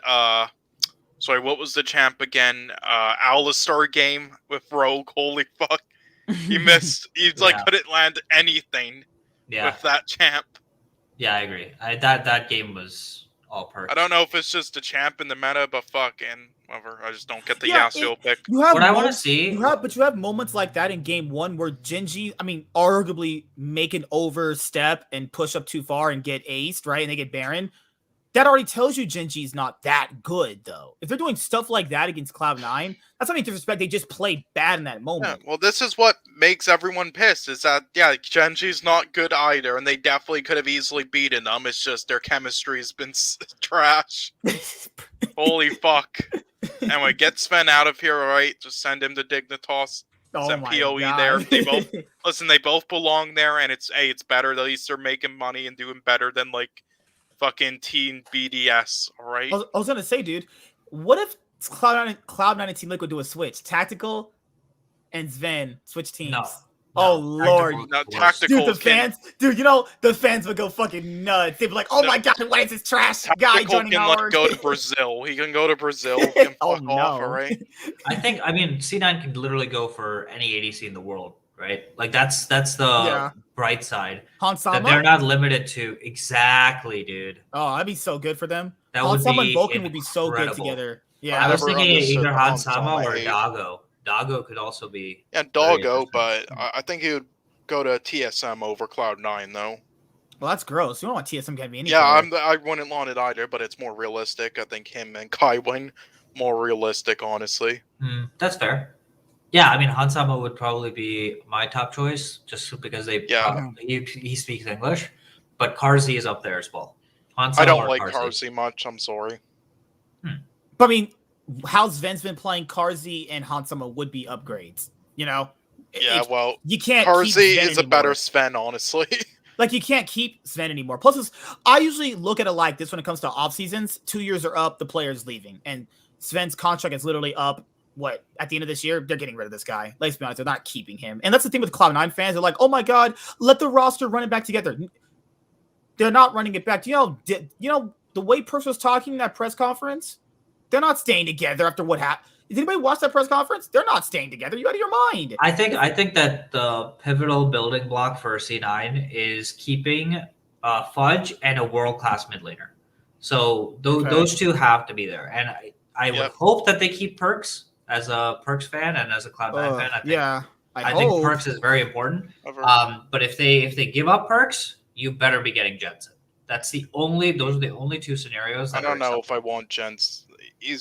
I don't know how much he has left. Well, think about it this way. If you get Jensen, you open up one more import spot. That's the only reason why you would want Jensen. You have enough anyway, though, if they keep Blabber, but... Well, that's what I mean. That's your assuming a backup jungler. Yeah, you could also get a backup jungler. And you could get a backup support. I guess. And you could decide on which support or jungle combination to play. I guess, I would like to see. That'd be cool. See Jensen return, and then I can get a Jensen jersey. Oh my Lord! Yeah, I wish they released a 2016. This man, no, this guy only wants Jensen back because it's part of his master plan, guys. Don't chase this man. Yeah, I just need 2 jerseys left. I need them to release the 2016 and 17 ones like they did with the 2013, then get an Emedios and Jensen one. He's got this fucking pentagon of jerseys going on in his house. Yeah, that's why I'm happy Perks joined. And dude, that's the thing here is, because obviously, because Cloud9 was going for the whole Sven, Mithy, G2 roster. They had success together. Bring them into Cloud9. Mithy's the coach. Perks and Sven are the players, right? Mithy's trash, holy. But that's the thing, dude. Yeah, I wasn't a huge fan of Mithy's drafts, and it also didn't really work out the way they probably envisioned. They probably envisioned themselves, getting out of groups like they did, winning both splits, and finishing in first place, and also doing well at MSI. Well, 2 of those things happened. They didn't do well at MSI at all. They did terrible in the summer split, and they barely made it to Worlds at all. They won spring split. But it's like, is that really going to stick out and be like, yeah, we won spring split? Honestly, LCS, I'm fine. I was fine with Mithy because as an assistant coach, that's fine. I like that. Just not as the head coach. Dude, it was a feeling in the back of my head they would switch out Mithy for Rainover. I had in the back of my head they would always do it, though. But, they came to fruition. Rainover wasn't great at first, but then by the end of spring, though, I actually really liked him. He actually then finally understood Cloud9 and stuff and what makes their drafts and stuff, and then missed MSI. Oh, I wanted to ask. Oh my God, Kofta, they chose Poppy Jungle. Is that? Please tell me that's a thing. And I know it's a thing. It's Poppy always been a Jungle thing. Is really strong. Okay. He just doesn't know how to play it. Blabber has no idea how to play Poppy Jungle. Yeah, and this is the same guy everyone says has a high ceiling and he should be staying on Cloud9. Why can't Cloud9 just get someone else? That's the thing, though. But who would you get? That's the thing. Yeah. Yeah, no one. That's the thing. I mean, if you're looking for world-class junglers, like international junglers, then I mean, there's a couple options that are. Yeah, really well, the only one they could have got him was Selfmade. It was rumored he would leave, but not anymore. Selfmade, holy shit! Oh yeah, Him or Yankos. But then Yankos is now re-signed with G2. Yeah, pretty I much. mean, Those were the two rumors. You either go Elyoya. I don't think Selfmade is better, personally. I think Inspired Elyoya is. Yeah, that's what I was gonna say. Elyoya or Inspired are the only two. But even Inspired, I don't know if he's better than Blabber. Inspired played kind of. I think they have the same. Play more champs. Here's what I'll say. I think they have the same ceiling, but the problem here is Inspired's a little more consistent. Not better. He's more consistent. Blabber is not consistent at all. Yeah, that's fair. And like, what do you go for at that point? Do you go for high ceiling, consistency? I think any team should always go for high ceiling because you're not really gonna beat the Eastern teams with consistency. No, you don't. You need high ceiling, especially not Cloud9. We know all about that. So, I don't know. You know, Cloud9, they definitely have to make some interesting. Look at this. You missed that stun. Oh my god. Hey man, that's the MVP that everyone was bragging about in that Cloud9 group. Yeah, that's your MVP, guys. That's your MVP. The sad part about this, the saddest part about game 2 was that they went to game 3 and they came up with all the wrong conclusions. They thought that the Malphite top was the problem. They thought that the Poppy jungle and the Leona support were the problem. I'm like, no, literally the Malphite top was the only good part about this game. Like, the fact that he fell apart is not because of Fudge. It's literally because mid lane lost complete control at like 5 minutes in. Yeah. After getting killed. That's what I told my friend. And then BDD just roams top and fucks Fudge over and over and over again. Yeah, they completely dismantled Fudge. Because, like, to be fair, like, Sean was right. I was fucking around with him earlier. Fudge has been one of their better players, like, for a while at this point. And if you kind of stop him, it was shown that they're not really doing anything. Right? No, it's just a Malphite pick. Like, you can't... The Malphite, when he gets ganked permanently, you can't do anything about the wave, right? Like, against the Graves just gets to push it in at whatever speed he wants. Pokes you out, makes you leave lane. Yeah, he just creates a massive wave, and then they dive top because mid has no control. So... yeah, that just happened over and over and over again. Sucked. Yeah, and like I don't really think Genji are like incredible, but I mean, BDD and Ruler were definitely enough to make that difference because BDD has been playing really well this whole tournament. Yeah, Zoe, Syndra, he's just looked like an animal. He's like, I want to win Worlds now. He doesn't know how to build though. He has no idea how to build. Yeah, right now. If Cloud9 lets go of Blabber, I honestly hope TL that like, pick him up. No, I hope an EU team gives him a chance because he has that talent. And why would he go to like a dog shit NA team when he has the skill to be on like Inspired's level? Oh well, Dardoch will be the testing case. Well, I don't think a team's gonna give Dardoch a chance. I don't think he's good enough, honestly. I mean, Dardoch he's good. He's in the lower league, right? In EU. I think so. He's gonna be going there soon. Yeah, I hope. I would like Blabber to get a chance. Honestly, I think he could do it. That's the thing though. I don't hate, but I don't hate Blabber, guys. I'm just sitting here saying to you is, as much as he's been off, I bought a jersey of his. Why would I hate him? The thing here is like, as much as he's been off recently, he's had bad synergy with perks. If a mid laner is not actively enabling Blabber, he just doesn't look that good. We've seen it all year though, because Niski was playing for Blabber and he looked great. When Perks is not doing that, and he did do it all year, Blabber's looked like this. He just looks like he's not knowing how to actually have an impact on the game. You know, the only players I can see them keeping are Fudge and Vulcan. I don't see them keeping Perks, Blabber, or Sven. The only reason why I say Perks is because of how he felt and what he was saying after the press conference. They might keep Perks though, and they might bring over Alfari. I hope they keep Perks. I think Perks is the X factor for every Western team at Worlds. I don't think you win Worlds without Perks. If a Western team ever gets deep in a tournament, Perks is probably going to be the center of it. There's just something about it. Yeah. Sorry. But I'll ask you, do you think they'll keep him after this year? Because it really didn't go probably how they envisioned though. They always talked about how they had roster issues. You can tell they have roster issues by how they play the game itself. I think you have to keep Perks. I mean, I would be very, very, very like I would say that C9's era of dominance internationally would end if they got rid of Perks. I don't think that, like, if you want to compete internationally, Perks has to be your cornerstone. And that's the thing, though. Instead of catering to Blabber, who's been there way longer than Perks, and Blabber might want to leave and play on another team after all these years, because Blabber's only ever been on Cloud9, why not try and make the superstar you bought for $6 million worth? Because Jack didn't go spending $6 million just to have him leave after a year, you know? I would personally ask Perks, you know, who do you want to play with? Let me see if I can get him. Alfari, $4 million? Come on, Alfari, come over here. We'll get rid of Fudge. Hey, Team Liquid, here's Fudge. You know? I don't like it, but you want to make Perks happy. If you want to keep Perks, you have to give him all the players he specifically wants to play with. Yes, but why would he? I'm sorry, it's like it's like even. With higher upside potentially.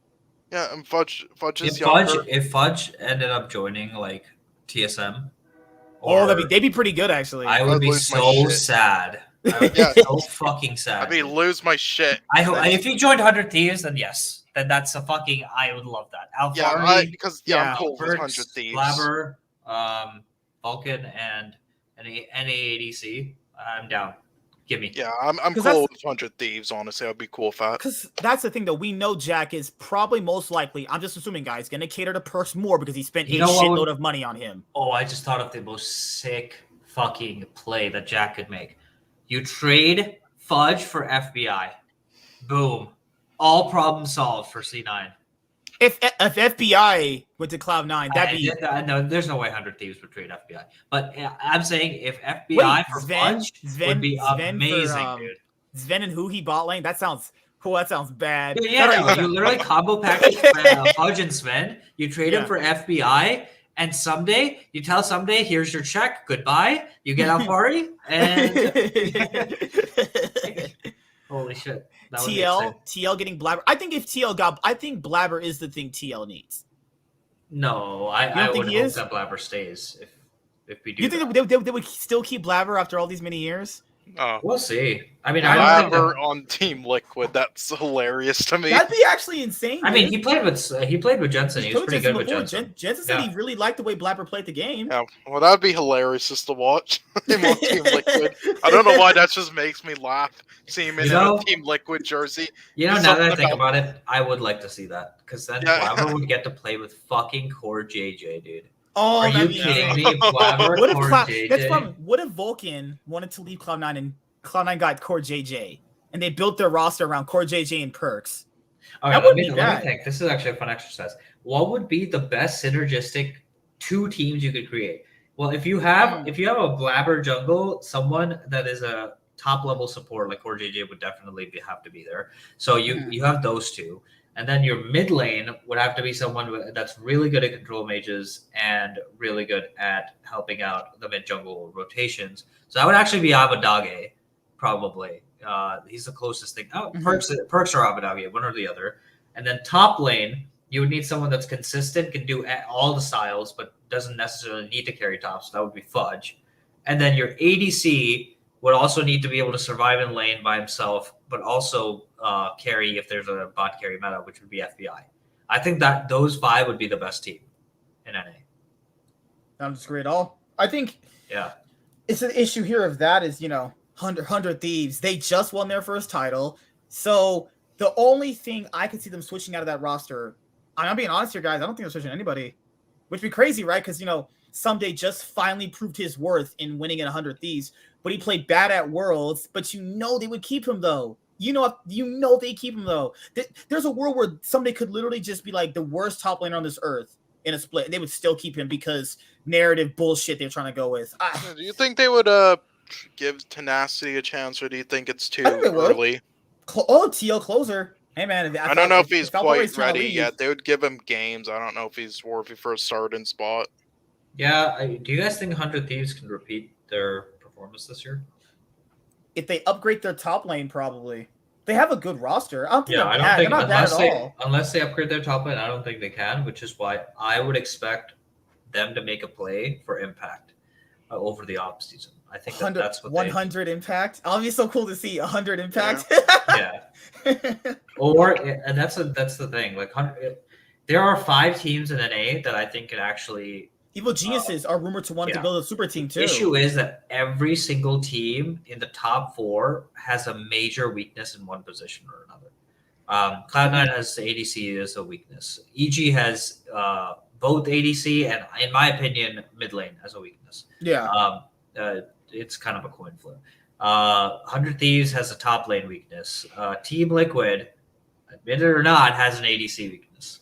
And so I think that there's or ADC and jungle weakness. So if you could somehow cherry pick the best players from each team and just kind of create one NA super team, I actually think that NA would be pretty decent at Worlds. Oh, because I wanted to ask you before we move on to predicting for the semifinals for this week is I know everyone's been I know this is the 1 year on social media I don't see people ragging on NA because to be fair the teams did play well. They did play better. I think Cloud9 saved NA.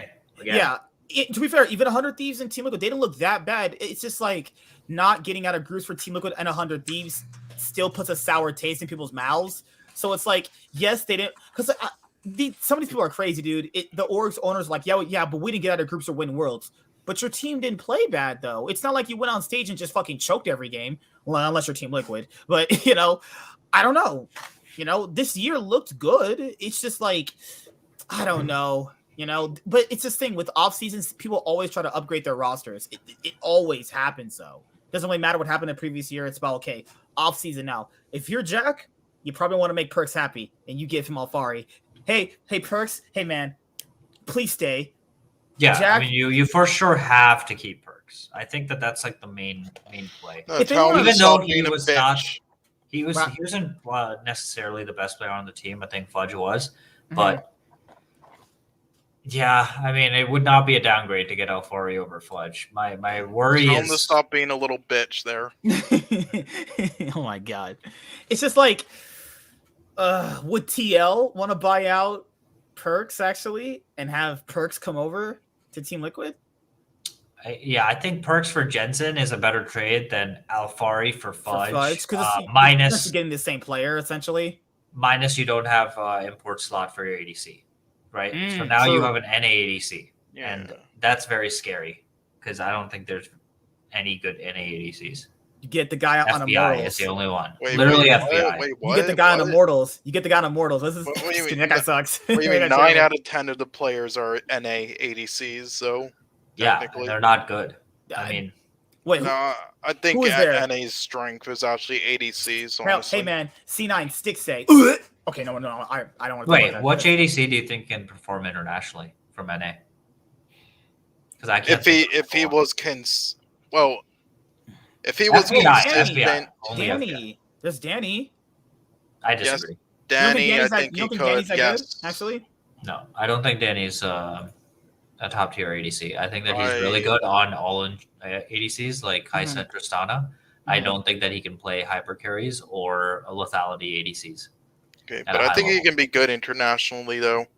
Saying he kind of regressed a bit, but because of inconsistencies. But Neo was kind of popping off. I don't see any difference between Danny and someone like Cody Sun. Or like Johnson. I really don't. Yeah, Johnson. Johnson had the upside, but he can only play hyper carries. Yeah, that's another thing. Like it's like all of these ADCs, just combine them into one package, and voila, you have a competitive ADC. But like they have major weaknesses, right? And you can't rely on that. Like, say what you want about Sven, he is bad internationally. He deals with pressure situations very poorly. But he can play every champ. He plays Ziggs. He plays you know what I mean? Like you need someone like that. He has a high ceiling, but a really, really low floor. He's just like Blabber for ADCs. Yeah. So I think you have to, if you are C9 and you want to compete internationally, you have to have a top tier ADC. So I think you're fine with your top lane. You want to be going for a top tier ADC, and if Fudge needs to be swapped out for Alfari, that becomes really hard. Yeah, and that's the thing is like if they manage to get Alfari and FBI, Cloud9 would be so strong. Imagine Perks, Alfari, Blabber, and Vulcan. That'd be like. But why would 100 Thieves get rid of FBI? That's the thing is you would have to trade Fudge. And I want to tell you guys this too. It's like looking at a domino effect. look at it from Nate's point of view. Anybody's watching the replay, he just won the split, right? He knows he has like the best ADC. If he gives FBI to someone, that makes someone else stronger, that makes him weaker, though. That's what people need to think about this stuff. If you give someone a good player, that makes you weaker unless you get an upgrade over that player. So if they give up, so if TL, this is hypothetical, if TL really does give up Alfari, that means TL is inherently weaker. Who are they going to get for him? People need to think about the aftermath of giving a player, though. Which is why I said that I think the best possible trade would be from it would be a 3-way trade between TL, 100 Thieves, and Cloud9, where you're getting Fudge to 100 Thieves, because now they're drastically improving their top lane. You're getting FBI to C9. You're getting Alfari to C9. So C9 gets much, much, much better. 100 Thieves marginally improves with better top and a worse ADC with Sven. And then Team Liquid now needs a top lane superstar. So Team Liquid loses out here in a massive way. Steve's not going to like that. Exactly. So there's no way if that's where it's hard, because every team would want Fudge. Every team would want FBI. No one wants Someday. No one wants that. A whole bunch of teams in NA would probably shell out the money for perks. Maybe they, Evil Jesus would. They try to buy Chovy. Evil Jesus would want to buy perks. That they're crazy. These people are insane.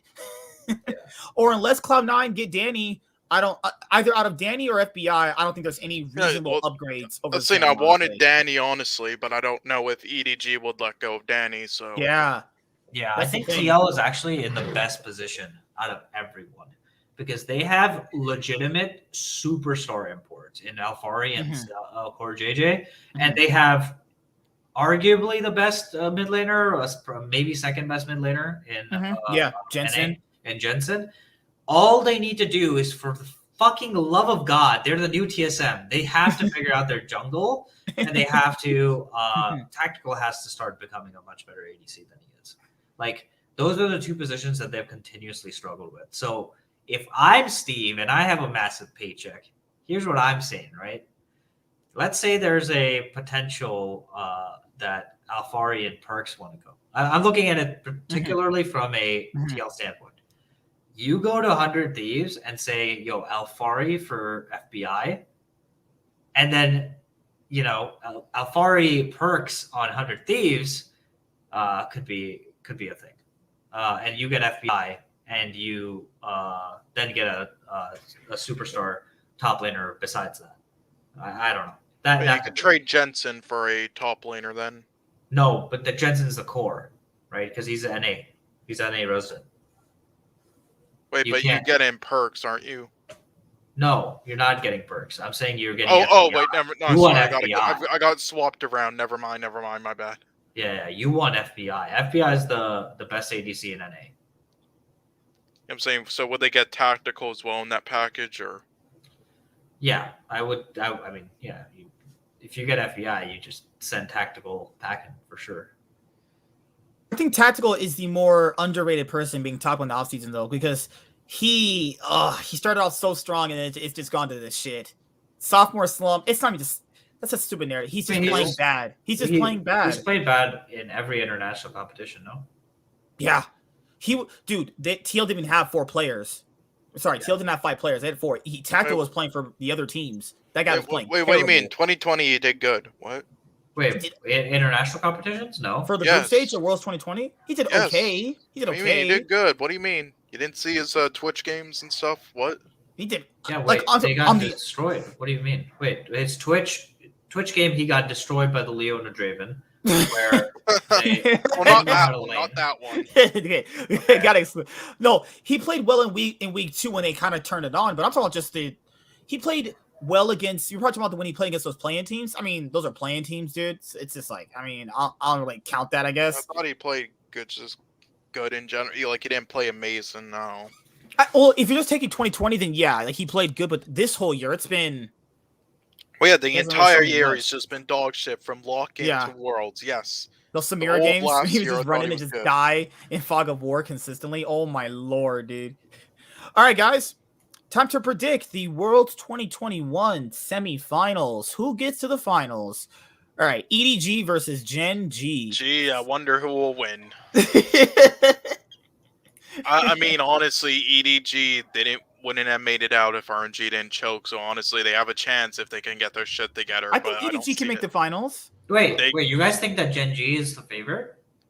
No. I think EDG should be the favorites, right? Yeah. No, EDG is the favorite, but I'm just saying Gen G does have a chance because no, EDG Gen G have a chance. I'm not saying they don't. Gen G have a chance. Yes, but they shouldn't be there, but they have a chance, and they shouldn't.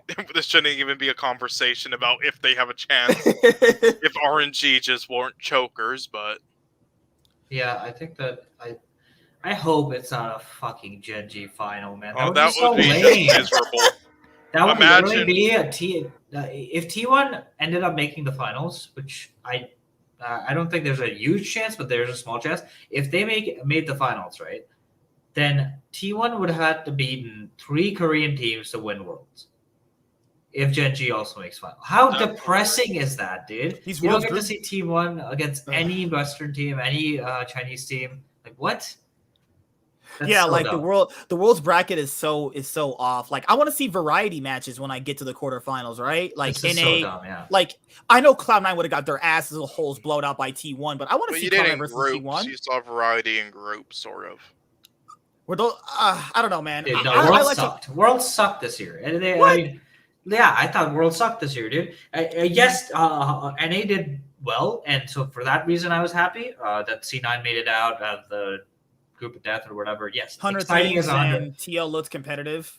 Yeah, but the actual games fucking they were so dude. bad. The drafts from every team were so bad. Mad Lions heavily underperformed compared Worlds to kind of sucked last year as well. Yeah, it's just like nothing. When I think about like a memorable Worlds experience that I'll think of like in a year and a half, like what? Yeah, I still remember the FPX finals just because of those cool plays. Yeah, FPX exactly, did. right? There was not a single like when I'm thinking of, oh my god, that base race was fucking sick. No, the only base race I'm thinking of. The only thing I remember about 2020 was the one jungle pick Sunin did it when they won Game 2. What was it again? Oh yeah, with Bin with the double barrel combo and the G2. I remember for Worlds 2020. I remember TSM. I remember TSM going 0-6, so that was good enough for me. You know? Yeah, okay, so that's what I mean. Like, there's nothing like super hype in group stage except for Damwon going 6-0 and the T1 versus EDG games. Those were the only like hype ass games. And then, I mean, to be fair, when Cloud9 did make it out, people were celebrating on Twitter. But you have to be a C9 fan, right? And then I'm saying like in general, as a League of Legends fan. I would say you have to be a Western fan. I guess so. I mean, after that game, literally everyone was just shitting on C9 for making it out of an easy group. It wasn't actually a group of death, and they didn't do anything like that. That's literally Reddit, right? Yeah. I agree that it was like super. I was jumping up and down. I was like, "Holy shit!" I was very happy, dude. But it was an easy group. But they're salty though. Yeah, no, was it an easy group or was other it meta? The issue is that all EU fans are going to be salty about it because we beat an EU team, and all NA fans are going to be salty about it because it's like, oh, here goes a Cloud9 again. How about you make it out of groups, you fucking cocksuckers? Oh my lord! But NA was better than EU this year. Stop crying. If you look at the subreddits for Team Liquid and TSM, for example, like you can see why, right? Like there's a major like, oh, look at how easy groups they get. If we got at that same group, we would have made it out too. Or like by the way Tactical was playing. Tactical was playing for the enemy team. No, they wouldn't have got out. There are certain arguments. There are certain arguments that the team would have a harder group. The issue with that type of like logic is that one, you should be happy that an NA team is making it out in the first place, even if you're another NA fan, because the only reason why NA championships mean anything is if your region is somewhat competitive internationally. The minute your region becomes a wildcard region, like an actual wildcard region, and doesn't win ever internationally, your league means nothing, and no one watches your league. And that's what NA was suffering from for a while. So I'm really, really glad that C9 made it out. But the other argument that I've heard is like, oh, they had an easy time getting out of groups nonstop each year. It's like, wait. They win the games that matter. If you think back to C9's SKT EDG group, they won against EDG once and they made it out, right? In a 3-3. They beat EDG and then they 2-0'd AHQ. They won the games that actually mattered and they made it out. Like when you think about Their Genji Worlds 2018. Worlds 2018. They almost made it out as beat first. Vitality. They almost made out first Exactly. in the tiebreaker game. Yeah. They win the games that matter. So you can think about like, okay, they always get out with the 3-3 record, or they always get lucky tiebreakers. Dude, why don't you win your tiebreakers? You know what I mean? Like TSM had a tiebreak. TSM, all they had to do was beat Flash Wolves. Team Liquid last year had to beat Mochi Ice Cream. Like I said, there's so many. Well, the issue here with that logic is what a lot of people like to play. It's just fans. Mochi Ice Cream. Is if it's not their team getting out, then it's always downplayed because someone's always gonna do this. So they're gonna downplay your achievements and only upscale your achievements. So it's the same thing with the Bjergsen Jensen debates. It's like, well, Jensen did better internationally, Bjergsen does better domestically, but it's like, what really matters at the end of the day, though? Like, really matters in a world. I mean, that's a mute point. I think Jensen is way better than Bjergsen at this point. Well, I was just combining I didn't know that. I didn't know you felt that way. Oh, no, I mean just statistically, like he's been to more. He's got out of groups more. He's got to MSI final. Yeah. Statistically, Jensen is just better. He's gone he to should have Worlds won more. in 2016 an MVP title. I don't think it's objective, by the way. I think that Bjergsen has one skill that Jensen does not have. And a beard? What? A beard. No. I think that his ability to learn meta champions is way better than Jensen's. I think that Bjergsen can pick up whichever style he needs to play at a much higher level than Jensen can. Mm-hmm. Jensen is better at particular styles above Bjergsen, right? And if you have a control mage meta, if you have a meta where jungle mid doesn't matter as much and you can hard carry through farm, like Jensen's going to be better. But I think that as soon as you have like a Galio Rumble mid meta, I think Bjergsen is actually favored over Jensen. All right, guys. Oh, you guys know who I'm going to pick because Dan wants winning the whole thing as per my crystal ball. So, Dan wants clapping that T1 ass. T1's going to win. Final. Dan wants that ass, dude. Come on. You must be. Come on, man. Even you. I know you have a brain. Come on, man. Like you really go. You can't be serious with what you just said right there, right? I think T1 has a chance. You can't be serious with what you're saying right there. No, T1, if they don't shit the bed like Summer, they look better. Bro. I'm sorry. Khan is in his best peak. Showmaker is good. Yeah, Khan is going to smack him across the floor. Fuck you. And it's going to send him. He's going to smack him so far. It's going to send him to the military. All right. I just need to know one thing before. All right. Okay. So let's get the easier best of 5 out of the way first. I'm going. You know what? Fuck it. I'm going for EDG. I think EDG can get to the first final. What? You just said fuck it. I'm going for EDG. Like that's controversial. Game score. What is the game score? 3. Just be a slog. 3-2 EDG. I think back and forth. It'll be back and forth, dude. Come on, they went back and forth against RNG. Bro, they went back and forth against RNG. They literally said in the press conference that I think BDD said we got lucky and got C9. They know if they went up against any other team, their asses would got handed. Okay, then 3-1 then. I think it's EDG 3-0. That's my prediction. Thank you, Costa. Smart man here. I think it's going to be like World Elite where they win a game. I will say that there is a chance that Genji could upset if EDG comes with the same retarded draft prio that they came with against RNG. But then they could easily win it because RNG just choked. No, okay, so literally, what squirrel cocaine are you on right now? If literally Genji just bans Yuumi, I am genuinely curious how the EDG bot lane functions because they made a lot of fucking mistakes that Yuumi bailed them out of because Yuumi is a broken champion. I could tell you how they win. They need to play through Flandre. Like they're not like even MSK said. Man, we were talking like how Flandre most of the times when Flandre was ahead, they won the game. Like they literally stopped. A lot of their leads came from Flandre. I agree with you, but they literally got Exordia draft every single time. Like they literally got Gravestop Yuumi every game, bro. Like obviously Gravestop is gonna win. Like but Kafka, just to put in a point, only Khan and Flandre were the best playing the matchups with Graves, Jace, and for most of the tournament. You would agree with that at least because a lot of other top laners played the Graves, played the Jace, played there was the occasional Gwen, which I don't know why personally, but oh yeah, I okay. agree. I think that the Graves top was actually I've explained this multiple times. I don't understand how RNG doesn't ban Yuumi or Graves because they literally have a stronger top and bot than EDG does. RNG with Gala and Xiaohu had a stronger top and bot, and they didn't ban to get their strong lanes ahead. They fucking banned in order to get Cryan on champions that he can play. I lost my fucking mind, dude. It's like, no, Cryan is the worst performing player on the team. Stop drafting to consolidate your weakness. Start drafting to make sure your strengths actually shine.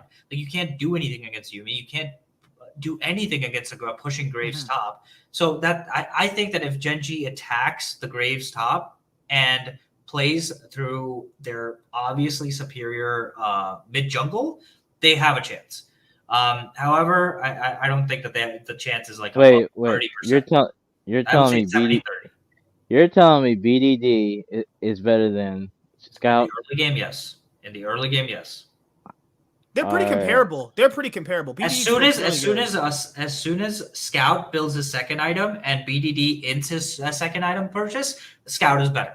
But up until the second item, up until BDD loses to the shopkeeper, he's better. That's what I would say. So I have EDG winning 3-1. Kofta has a 3-0. Sean, who do you have for EDG versus Genji? He might be dead. Warren? Oh, come on. EDG 3-1. Okay. 3-0. This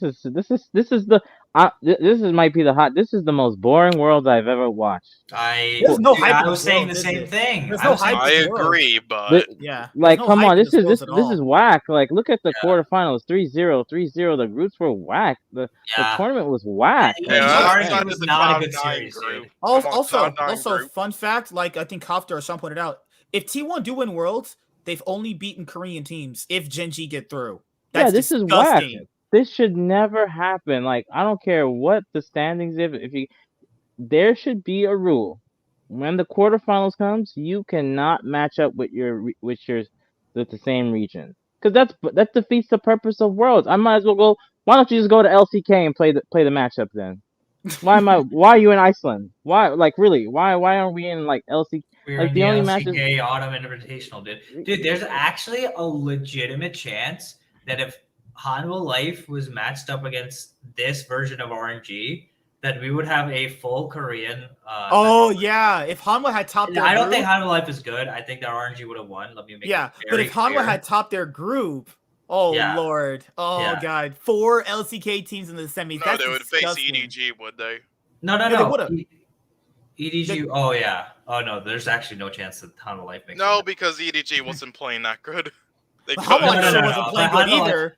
Hanwha Life, I thought the only chance they had was against C9 or RNG, personally. But this is the thing, though. The Chovy teams have always done decently well in the group stage. Because look at it this way. Chovy's always gotten matched up with a tournament favorite in quarterfinals the last 3 years, and he's gotten knocked out.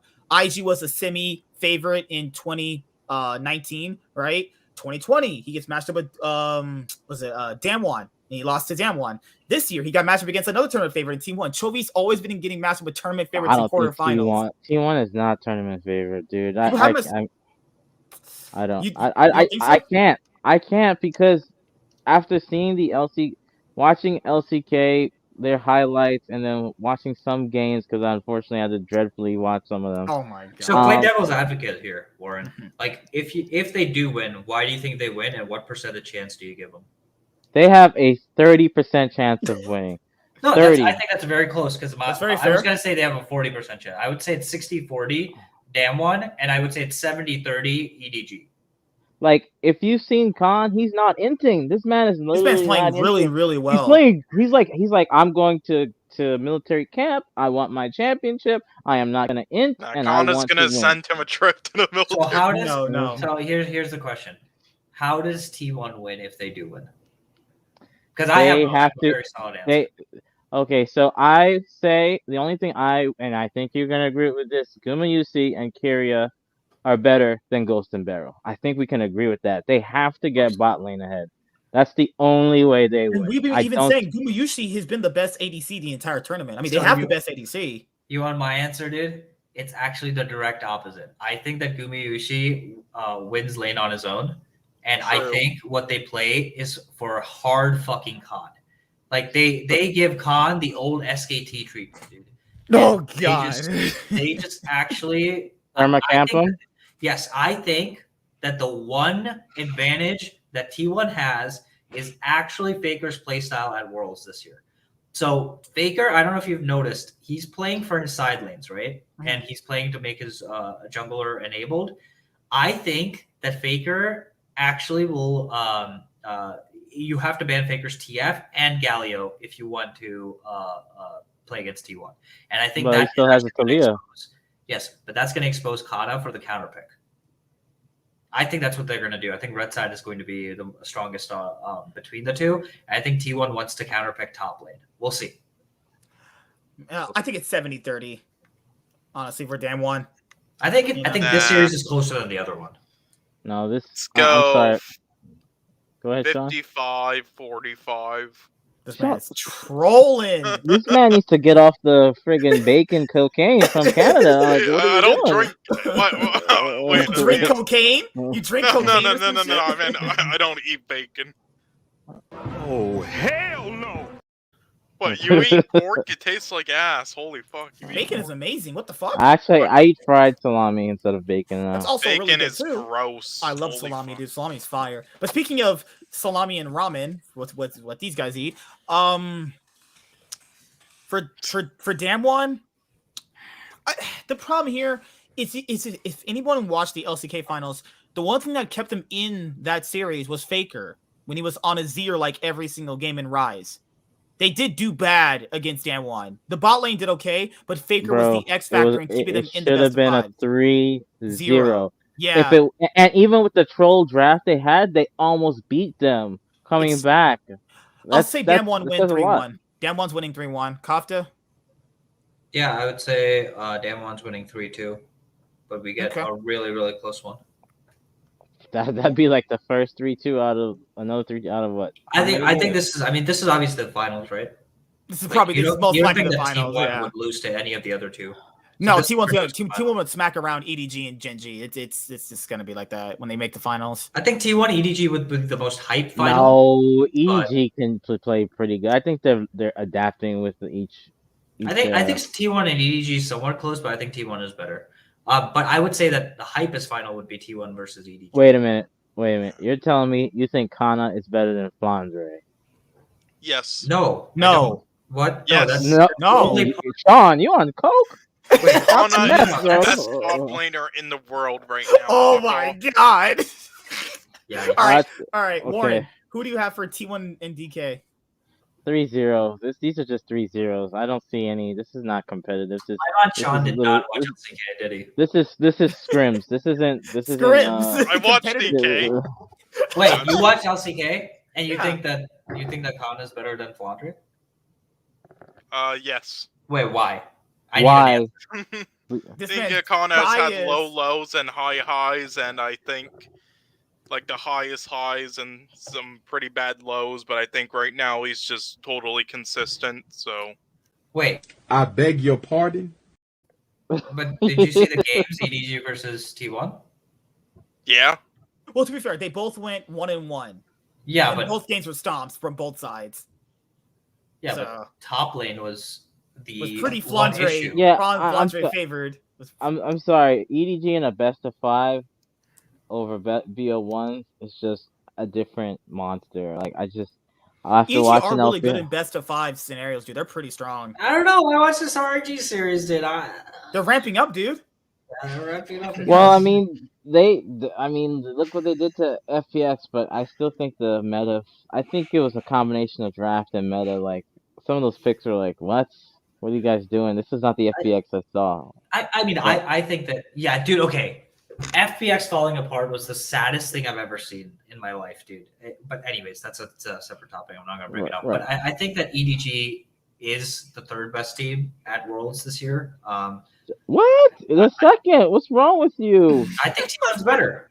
What state are you in? What state are you in right now? What the fuck? Dude, Viper and Mako have not played well. Answer the question. What state are you in? Chicago. I mean, they haven't played well together. You need to get out of those Chicago alleys Stop finding some like bungalow dude that gets cocaine. A bungalow, like, dude.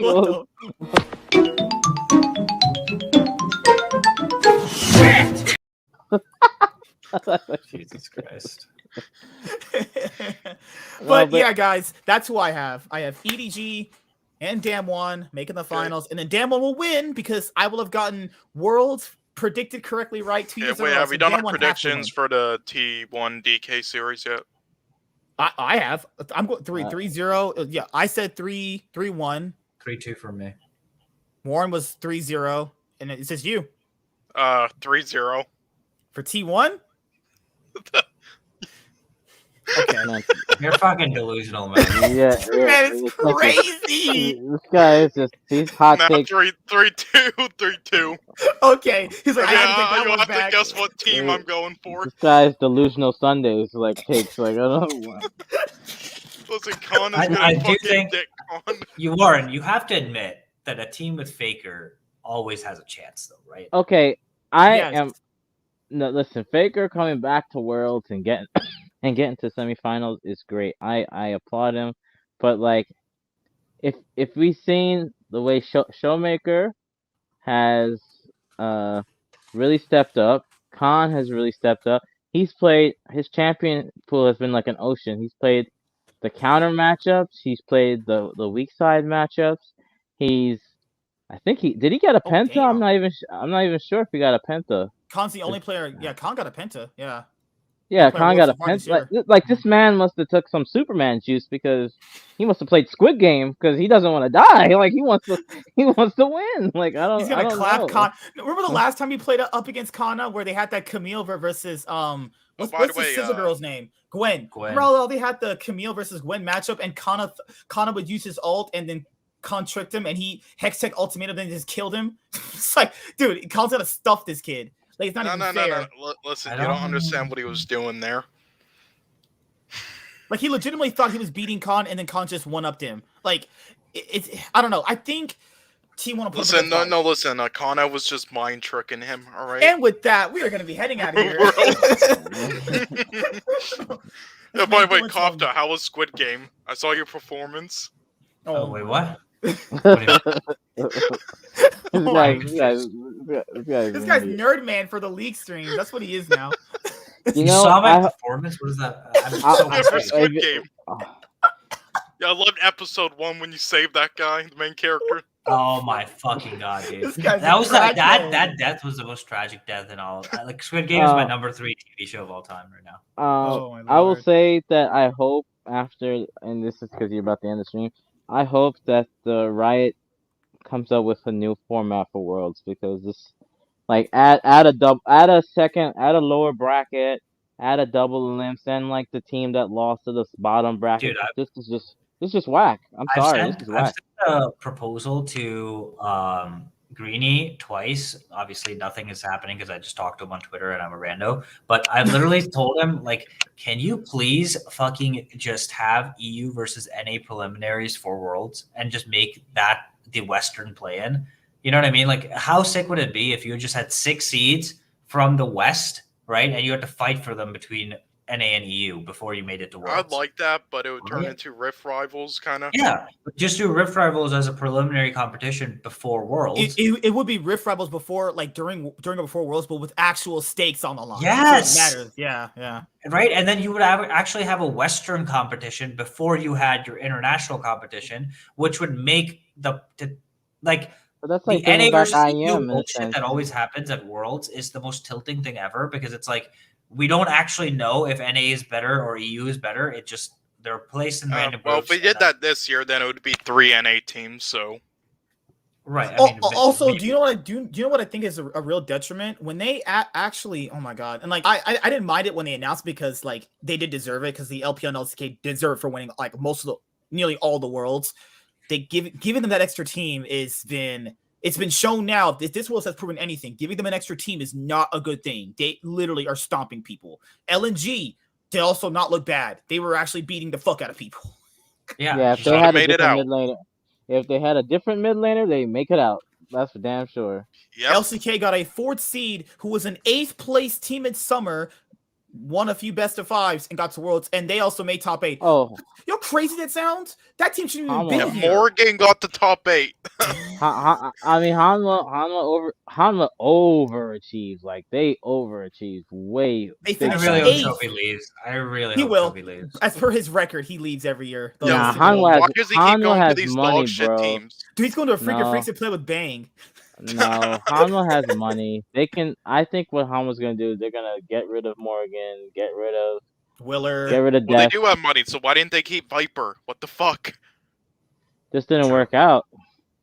Yeah. Well, they didn't get Chovy out at the We- right time. Wait, but Viper. Wait, what? They should have got him in sooner than. They Yeah, had but, Cuvee. They had Cuvee. Yeah, Yeah, they should really combine Viper, Chovy, fucking Tarzan? get Smet maybe, and get Tarzan.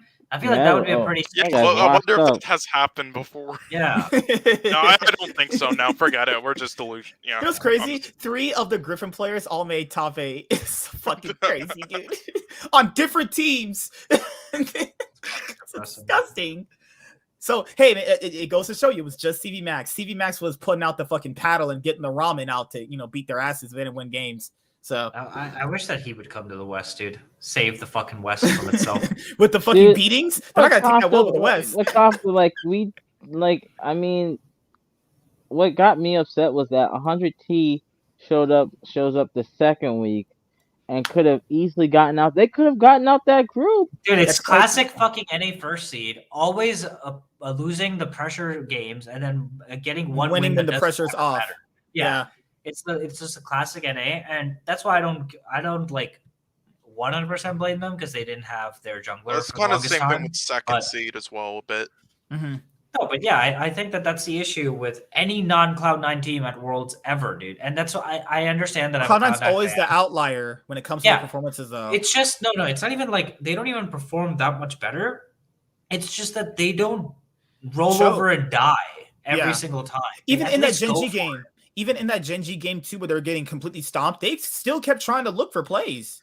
Exactly. Yeah, And even yeah, even but in the let's- rogue game, Perks is just inting, but he's inting. Remember during the road game, he LeBlanc W'd and he was safe and he W'd back.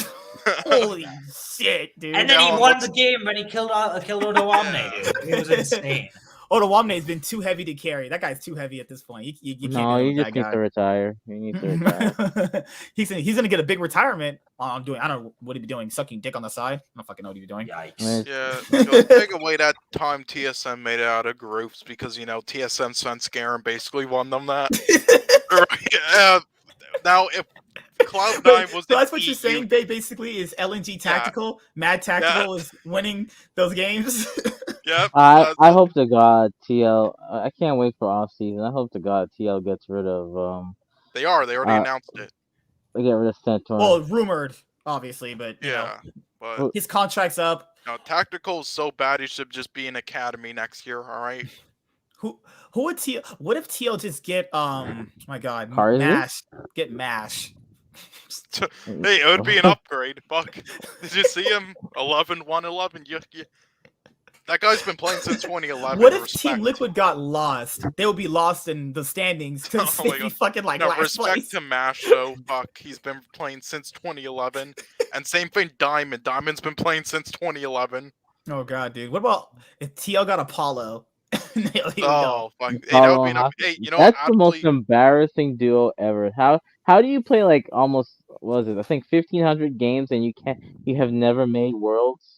Never or made an worlds, MSF? never made finals. They only got to a third place match after they beat TSM that one time, and then they got stumped at that third place match. Yeah. yeah. Well, hold on. Actually, one of those type of ADCs could get a spot in LCS next year because Aero has actually been destroying the amateur leagues in NA. That doesn't mean anything anymore. Yeah, well, he's like the top level player Dan- in those Danny- leagues. Oh no, come on, man. They're not gonna. I think NA has realized that you can't recycle these players. Like that's why you see like the new Oh, talent. no, CLG is still doing. CLG I CLG. still don't. I still can't like get over the fact that we still have to pretend to care about regional pride or whatever when in fact most of the times when we go to Worlds we only care about the team we root for, right? Like it's just so frustrating that this whole we can't banish the import rule because NA pride. We can't have too many imports because NA pride. When we go to NA, we have to represent all 3 teams. It's just like, dude, But I we literally have talent. only ever care about Cloud9 at Worlds. I never care about the other NA teams. But Costa, we have talent though. It's not like we don't. Like okay. But then let them tactical- beat out the international talent. Just Get make Cloud9 an EU team and the 0 Worlds top 8. Because look at, I mean, if you want to consider OS became a part of NA, right? So like Fudge performed, Tactical had his int mode, but they still went 3-3. FBI performed. I'm trying to figure out who else is on. Yeah, no, that's what I'm trying to say, right? Like those are just good players, and why wouldn't they be found? Yeah, well, I'm fine with like minor region players, but if you have like 3 major region players, fuck. I don't know why though. C9 like, Doggo? Well, I agree. How does TL not have? You know what I mean? They got away with it because Jensen is considered a resident, but like, come on, man! Like, you could have more Jensens in your league. Why wouldn't you want that? I mean, that's Jensen kind of made his career here, so I don't mind that. But they have like too many fucking imports. No, like I don't really care about the whole importing thing as long as your team is doing well internationally. But import is not doing anything, so it's like the imports aren't the reason why the region's not good. That's imports are not doing it. It's no, how about solo queue? You know, it's mostly around the solo queue. Like the imports itself. If you look at the imports themselves have actually made the region better. Exactly, overall. And so like, why don't you just start calling it the International League or rebrand LCS so that it's then they would be dead. NA League would be dead. No, they don't have to rebrand it because America's like that. We accept everyone in this country. Personally, I think NA would just do as better. You're not like Chinese, Middle Eastern, Mexican. Literally, I would not care if all 5 C9 players were imported. I just want C9 to do well. Like I'm a sports fan, you know. Like my favorite team. I just want the nation focused me, found a way to get 3 Koreans on our team. True. You know, I mean, I think personally they just need to. If NA competed in EU, like let's say it said, okay, we're gonna have all the teams play and they combine the leagues and they fly over and for the spring and summer. Yeah, but the visas don't work like that. Yeah, the visa. The thing is, but like, because I think if they're on the EU West ladder, which shown that EU can play as much as they've bombed this year, right? That would help. That's a sign. Of course.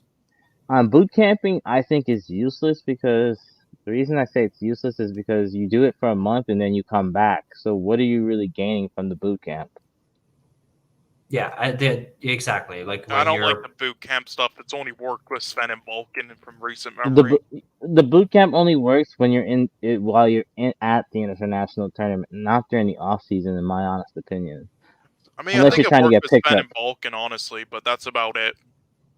I just don't want to compete against EU. Is my biggest thing. It's like it doesn't make sense why we can't just combine like the best players from the West in general, any English-speaking player. Why can't we just have one league where our favorite teams just get whatever player from the West? And it just never made sense to me. It was always this concept of, oh, C9 fans need to root for TSM fans now because TSM made it to Worlds. Like, wait, TSM, C9 are the biggest rivals in regional competition. Now you want us to root for them at international? It doesn't make any sense. Like, whenever TSM makes Worlds nowadays, I'm actively rooting against them. You know what I mean? It's like, it doesn't matter that I'm an NA fan. Don't act like it's hard. Not hard. It's not hard to root against them. You already know they're gonna fail. Yeah, but my main point is just like, I don't care about the regions anymore, and I don't know if I'm alone in that. I think a lot of NA fans... I don't really care about that either. Like, I don't care like where you're from playing on an NA team, but I still rather like a. So would you actually lose fans? So would you actually lose fans though if the same team stayed, but they were importing players from across the world? No, like obviously, if you're a fucking CLG and importing Finn, you're an idiot. Like you shouldn't be importing. I mean, I thought he was their best player. He was actually pretty dominant looking, honestly. Yeah, but you can get other top laners in the. I guess, but yeah, I just keeping Broxa was dumb. Yeah, exactly. I just think that like it's I so think people overblown. are more fan of the winning teams. I don't think it has to do with regions being separated. At least for the West, they just want to see teams win. And people need to understand G2 was a clear outlier when it came to a lot of those things. I know people the replay. No, these fucking losers are gonna say Fnatic. Fnatic has never beaten a Korean team to make it far. Whenever they've went far at Worlds, they've never beaten a Korean team. This is facts. 2015, who did they lose to not get to the finals? What? Coup Tigers, right? Yeah. 2017, they didn't make it past RNG because they've always historically struggled against RNG. 2018, might as well say Chinese as well because Well, EDG might as well have been an NA team. Well, because in 2018, they didn't face a Korean team to get to the finals, and when they faced a Chinese team, they lost. So, like it's G2 was the outlier, but I think when it comes to those kind of things, people just are a fan of teams who win, but it's hard because it's like there's not too many tournaments to prove how good these teams are. There's only MSI and Worlds, though. Like it's only just MSI and Worlds. So how do we know? Like this year, no T1 has only ever faced 100 Thieves this year. Yeah, that's the exact reason why I can't get over the concept of if you can go to a boot camp before Worlds, why can't you replace that boot camp with an actual tournament? That's a qualifier. Why can't you make Worlds a bigger tournament, or at least extend the tournament so that NA versus EU is a thing, or like you have the Rift Rivals happen right before Worlds as a qualifier? You know what I mean? Like, it just doesn't make any sense that we have 3 seats from NA, 3 seats from EU, 1 seat for the regional shit. It just tilts me. There's no reason to group them together. Just group 6 Western teams together. Allow OCE and other minor qualifiers to come and play in this tournament, and then top 6 spots go to the top 6 teams within that that qualifier. Or you could have it so that the number 1 NA team and the number 1 EU team auto qualify, and then you just have 4 extra spots left and make it into a double round robin or something, where anyone that makes the semis of the tournament gets to go to Worlds. There's so many different things you can do to make it much more entertaining and much less toxic. Like, it's so toxic the way it is right now. Well, the problem is that, like, remember before because I remember I asked on a stream when Sven Skaren was still on TSM, I was like, hey Sven, do you wish IEMs were back? And he's like, no, because there's a big burnout between going through, you'd go to IEM, you'd go to MSI and IEM, and then you have to come back, play the split, and then you have to go to Worlds. That's a lot of games on a player. But again, IEM is not at the same time. That's what I mean. Like, instead of boot camping, right? Whatever knowledge you have of that game, you have to apply right away in a tournament to qualify for Worlds. And the people that understand the meta the best will go to that tournament, a Western tournament, and the best 6 teams would qualify, right?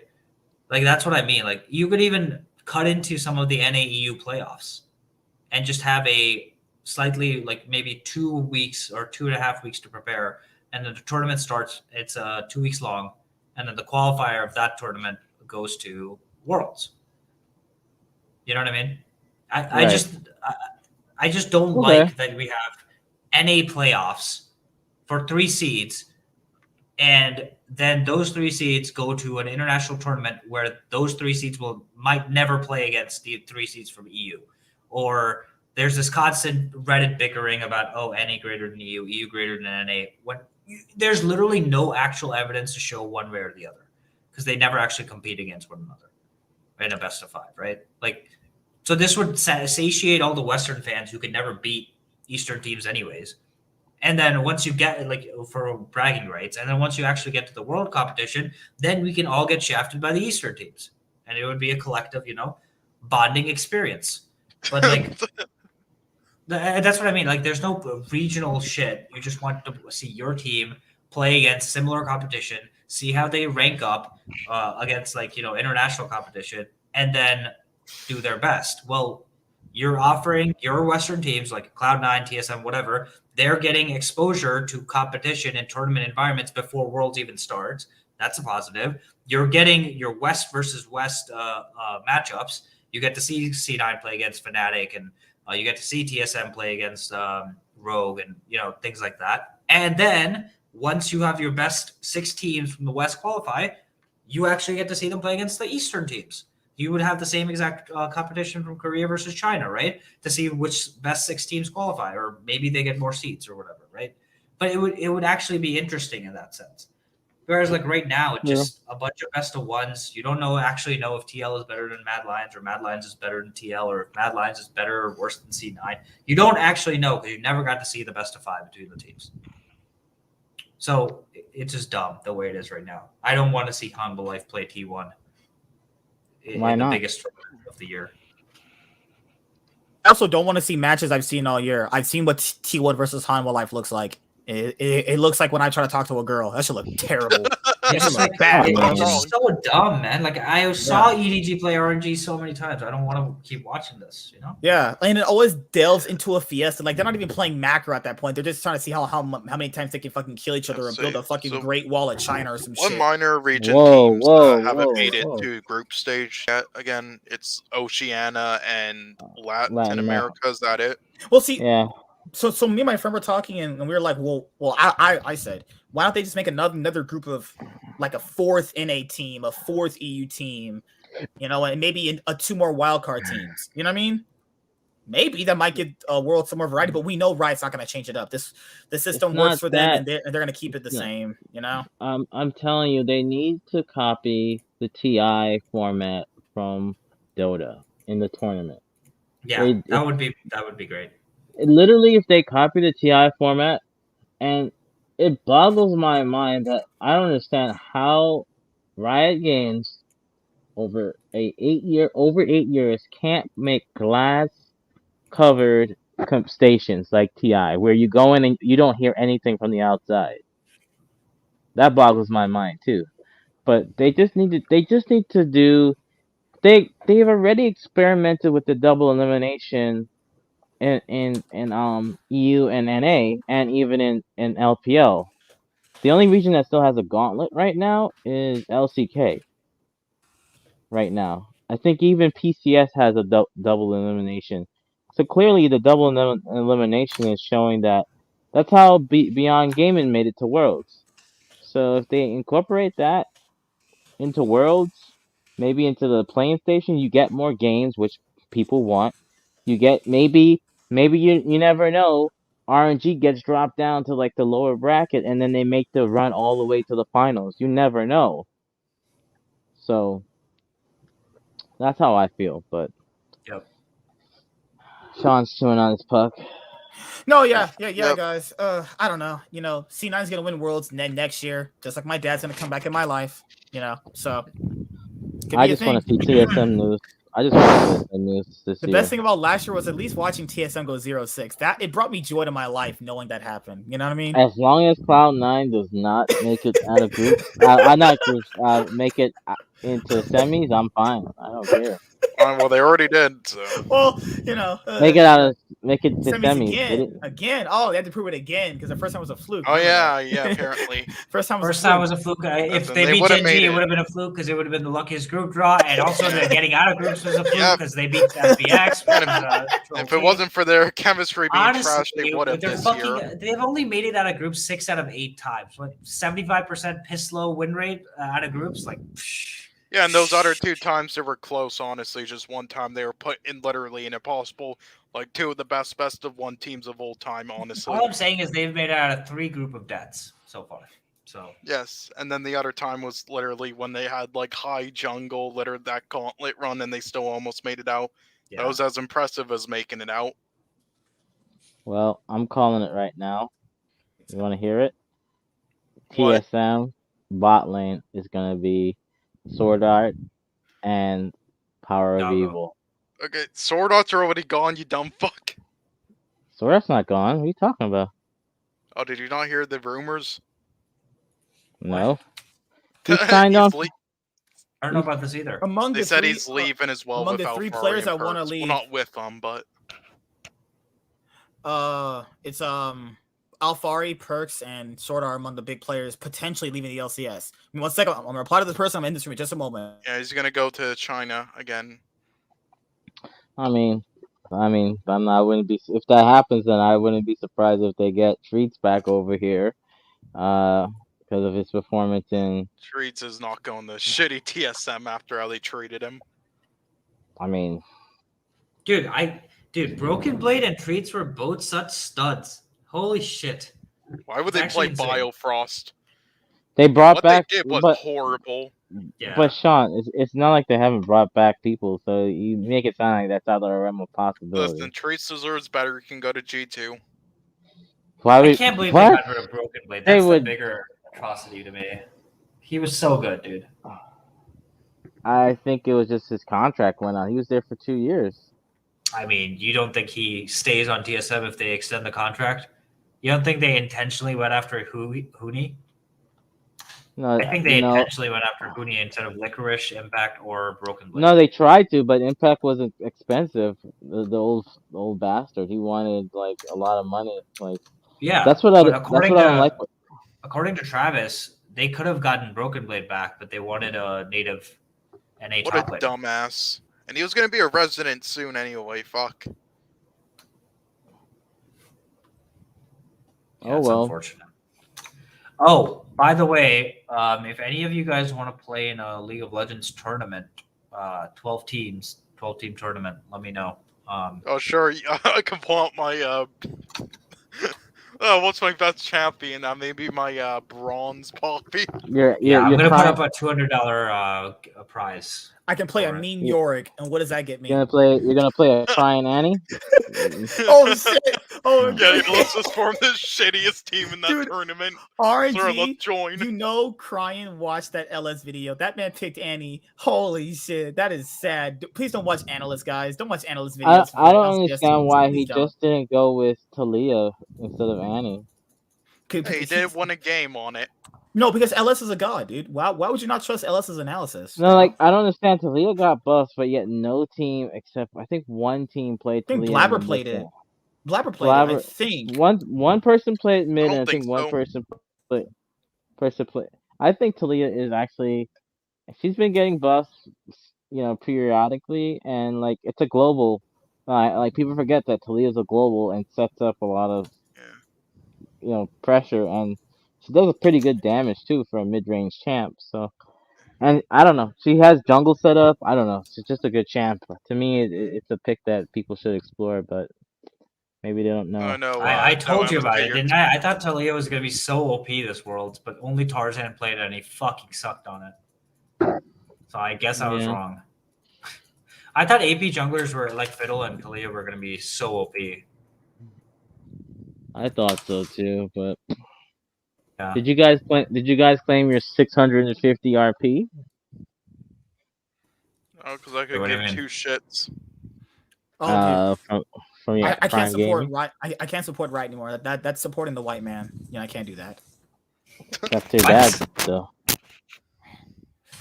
What are you talking about? Don't you have Amazon Prime? It's free, you moron. Free? What the hell? I can't believe it. An actual LPL mid laner watched an analyst who's also a YouTube and streamer to pick a mid laner. That is just ridiculous. Won a game on it. Come on. It's good. That's enough to give LS the most biggest ego ever. Oh, they won on my picks. That means I'm always right. Oh god, it's gonna be disgusting. I think LS is in general more right than wrong, though. I will. Yeah, say. yeah, it's true. Like I did watch that video. He had a lot of great points about why you should pick Annie, though. And plus, to be fair, Annie's not a bad champion, though. Yeah, no, people Oh, trash on LS way too hard. He's not a crumbs. Come on. Are you guys gonna gift me the Volley Bear skin? Are you gonna buy me the last emos that I need? Oh, I need to buy the last emos that I need. I got my debit card back today, actually. Do you know what happened to me? Okay, so I went up there and I was like, "Hey, is my card here?" It's been like 9 days. It says 7 to 10 business days. She was like, "Oh yeah, it got sent to your house address." But I was like, "Wait a minute. This lady told me it's gonna go to my work address. But like when I asked her, it should come there." She was like, "No, it's being sent to your home address." But I'm like, "What the fuck?" Went to the post office. It was there. I was getting jerked around for like 3 days. I was like, "What the fuck?" Ugh. Can't stand women, dude. This is why I just sleep with random women at bars now. Oh my god. Sleep with I thought you were anyone, gonna though. say men. Sleep with men? That's disgusting. Wait, what? You're a sword DM'd me fighter, I heard. yesterday. Screenshot with him. Oh yeah. Warren DM'd me screenshots of him with two guys. actually. Oh, it was Warren. Okay, It was sorry. Warren, actually. Couldn't tell, Oh, just my like that character with in But Jurassic dude, Park. I don't know, He man. sees a black man's hand.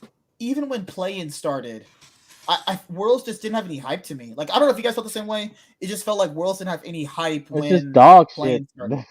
Let's be honest. It's just Let's be bad. honest. It's just dog shit. It's just This dog just sucks. shit. Yeah, wait, what happened to all the hype videos that used to happen for Worlds, dude? Dude, Why don't Riot they do stopped them doing that anymore? too. They stopped having those. You know, how sports has those like Yeah. interesting documentary videos. They don't do those anymore. Like, That what makes no happened? sense, right? Like they used to be They got so so good with lazy. that. I would be so They got hyped every time. Yeah. They got so lazy, man. Hey, maybe we start doing content like that, getting closer to Worlds, telling the stories. Because I don't know, Yeah. 'cause they're not gonna Yeah, do well, it. I you're mean, too lazy with that, so. oh yeah, dude, yeah. Like, dude, imagine us making like NA and EU hype videos. You know, Perks 8 titles in EU, Worlds finalists. Honestly, the best hype video I saw was fan made for C9. Like after they got out of groups, it was actually like really good. Yeah, I That's the saw thing, that. though. Yeah, I Is saw that. It was on even 2018. even going into the spring and summer splits of next year, I want to try doing like my own match of the week videos to like tell the story of that week and leading up to the matches, because Riot's been really, really lacking on. Well, they've been lacking on very, very long time in telling like the stories of the players at Worlds. Like, why is there not a feature of Scout versus Faker? Like, what the fuck? EDG versus T1. Like, why is there not a feature of fucking BDD struggling after he left SKT and the Genji and coming back and getting to Why Worlds isn't there a semifinals? feature of Faker Shockwave? Right? Why is there not a feature of fucking Cloud9 always pretty much getting out of groups for NA, then making out just this year again? You know, it's the thing. I don't know. Like, yeah, Damwon potentially winning their second world championship and Showmaker being potentially the second best mid laner of all time if he wins Worlds again. You know, I don't know, but can't wait to see you guys next week and watch.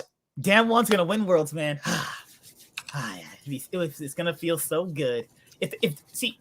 The best finals would be Dan1 versus EDG. You know? That'd be like the best finals. That's T1 what and EDG, because there's actually some rivalry stuff there. All right. A lot of it. This blasphemy and stock. I don't know. I guess you watched BVS or something, because you have some nonsense out of your mouth right now. BVS is a masterpiece. What are you talking Yeah, about? it is. So let's see T1 and EDG. Come on. Come on, there's some rivalry shit there, though. Come on. Isn't there not? This world sucks so bad. Like it's like 20. Let's be honest. 2020 Worlds was better than 2021. That's because TSM went 0-6. That's fine. I'm okay with that. But the games were much better. Even the last day of groups for each. They were so of TSM, exciting, dude. They were so exciting for the TL group. Yeah. They were also kind of bad, but they were a lot better. That one game between LDG and that one Oceanic team was pretty insane. That was like pretty back and forth there. But all right, guys, I will end up seeing you guys next week. Actually, yeah. I'll be having some more rumor videos come out throughout the week. You know, talking about Power of Evil and the LCS players. I love being there for that TSM stuff. You know me. Oh God, PoE potentially leaving. Holy shit! You know TSM's the best League of Legends organization. Yo, MSK, I have some video ideas for you though. No, because I don't take. Yes, stuff we're from gonna do a kind. double lift Legacy of Failure video.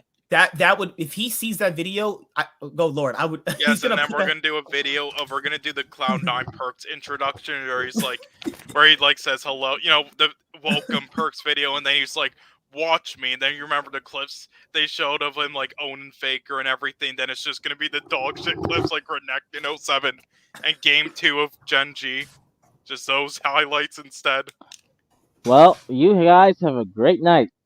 This man saying T1 can beat Damwon. You know his brain's already fried. It's 3-0 T1. See you guys later. Like, comment, subscribe. Most of all, enjoy. I'm the Nightwing, and we're signing out. I'll see you guys next week for another episode of this.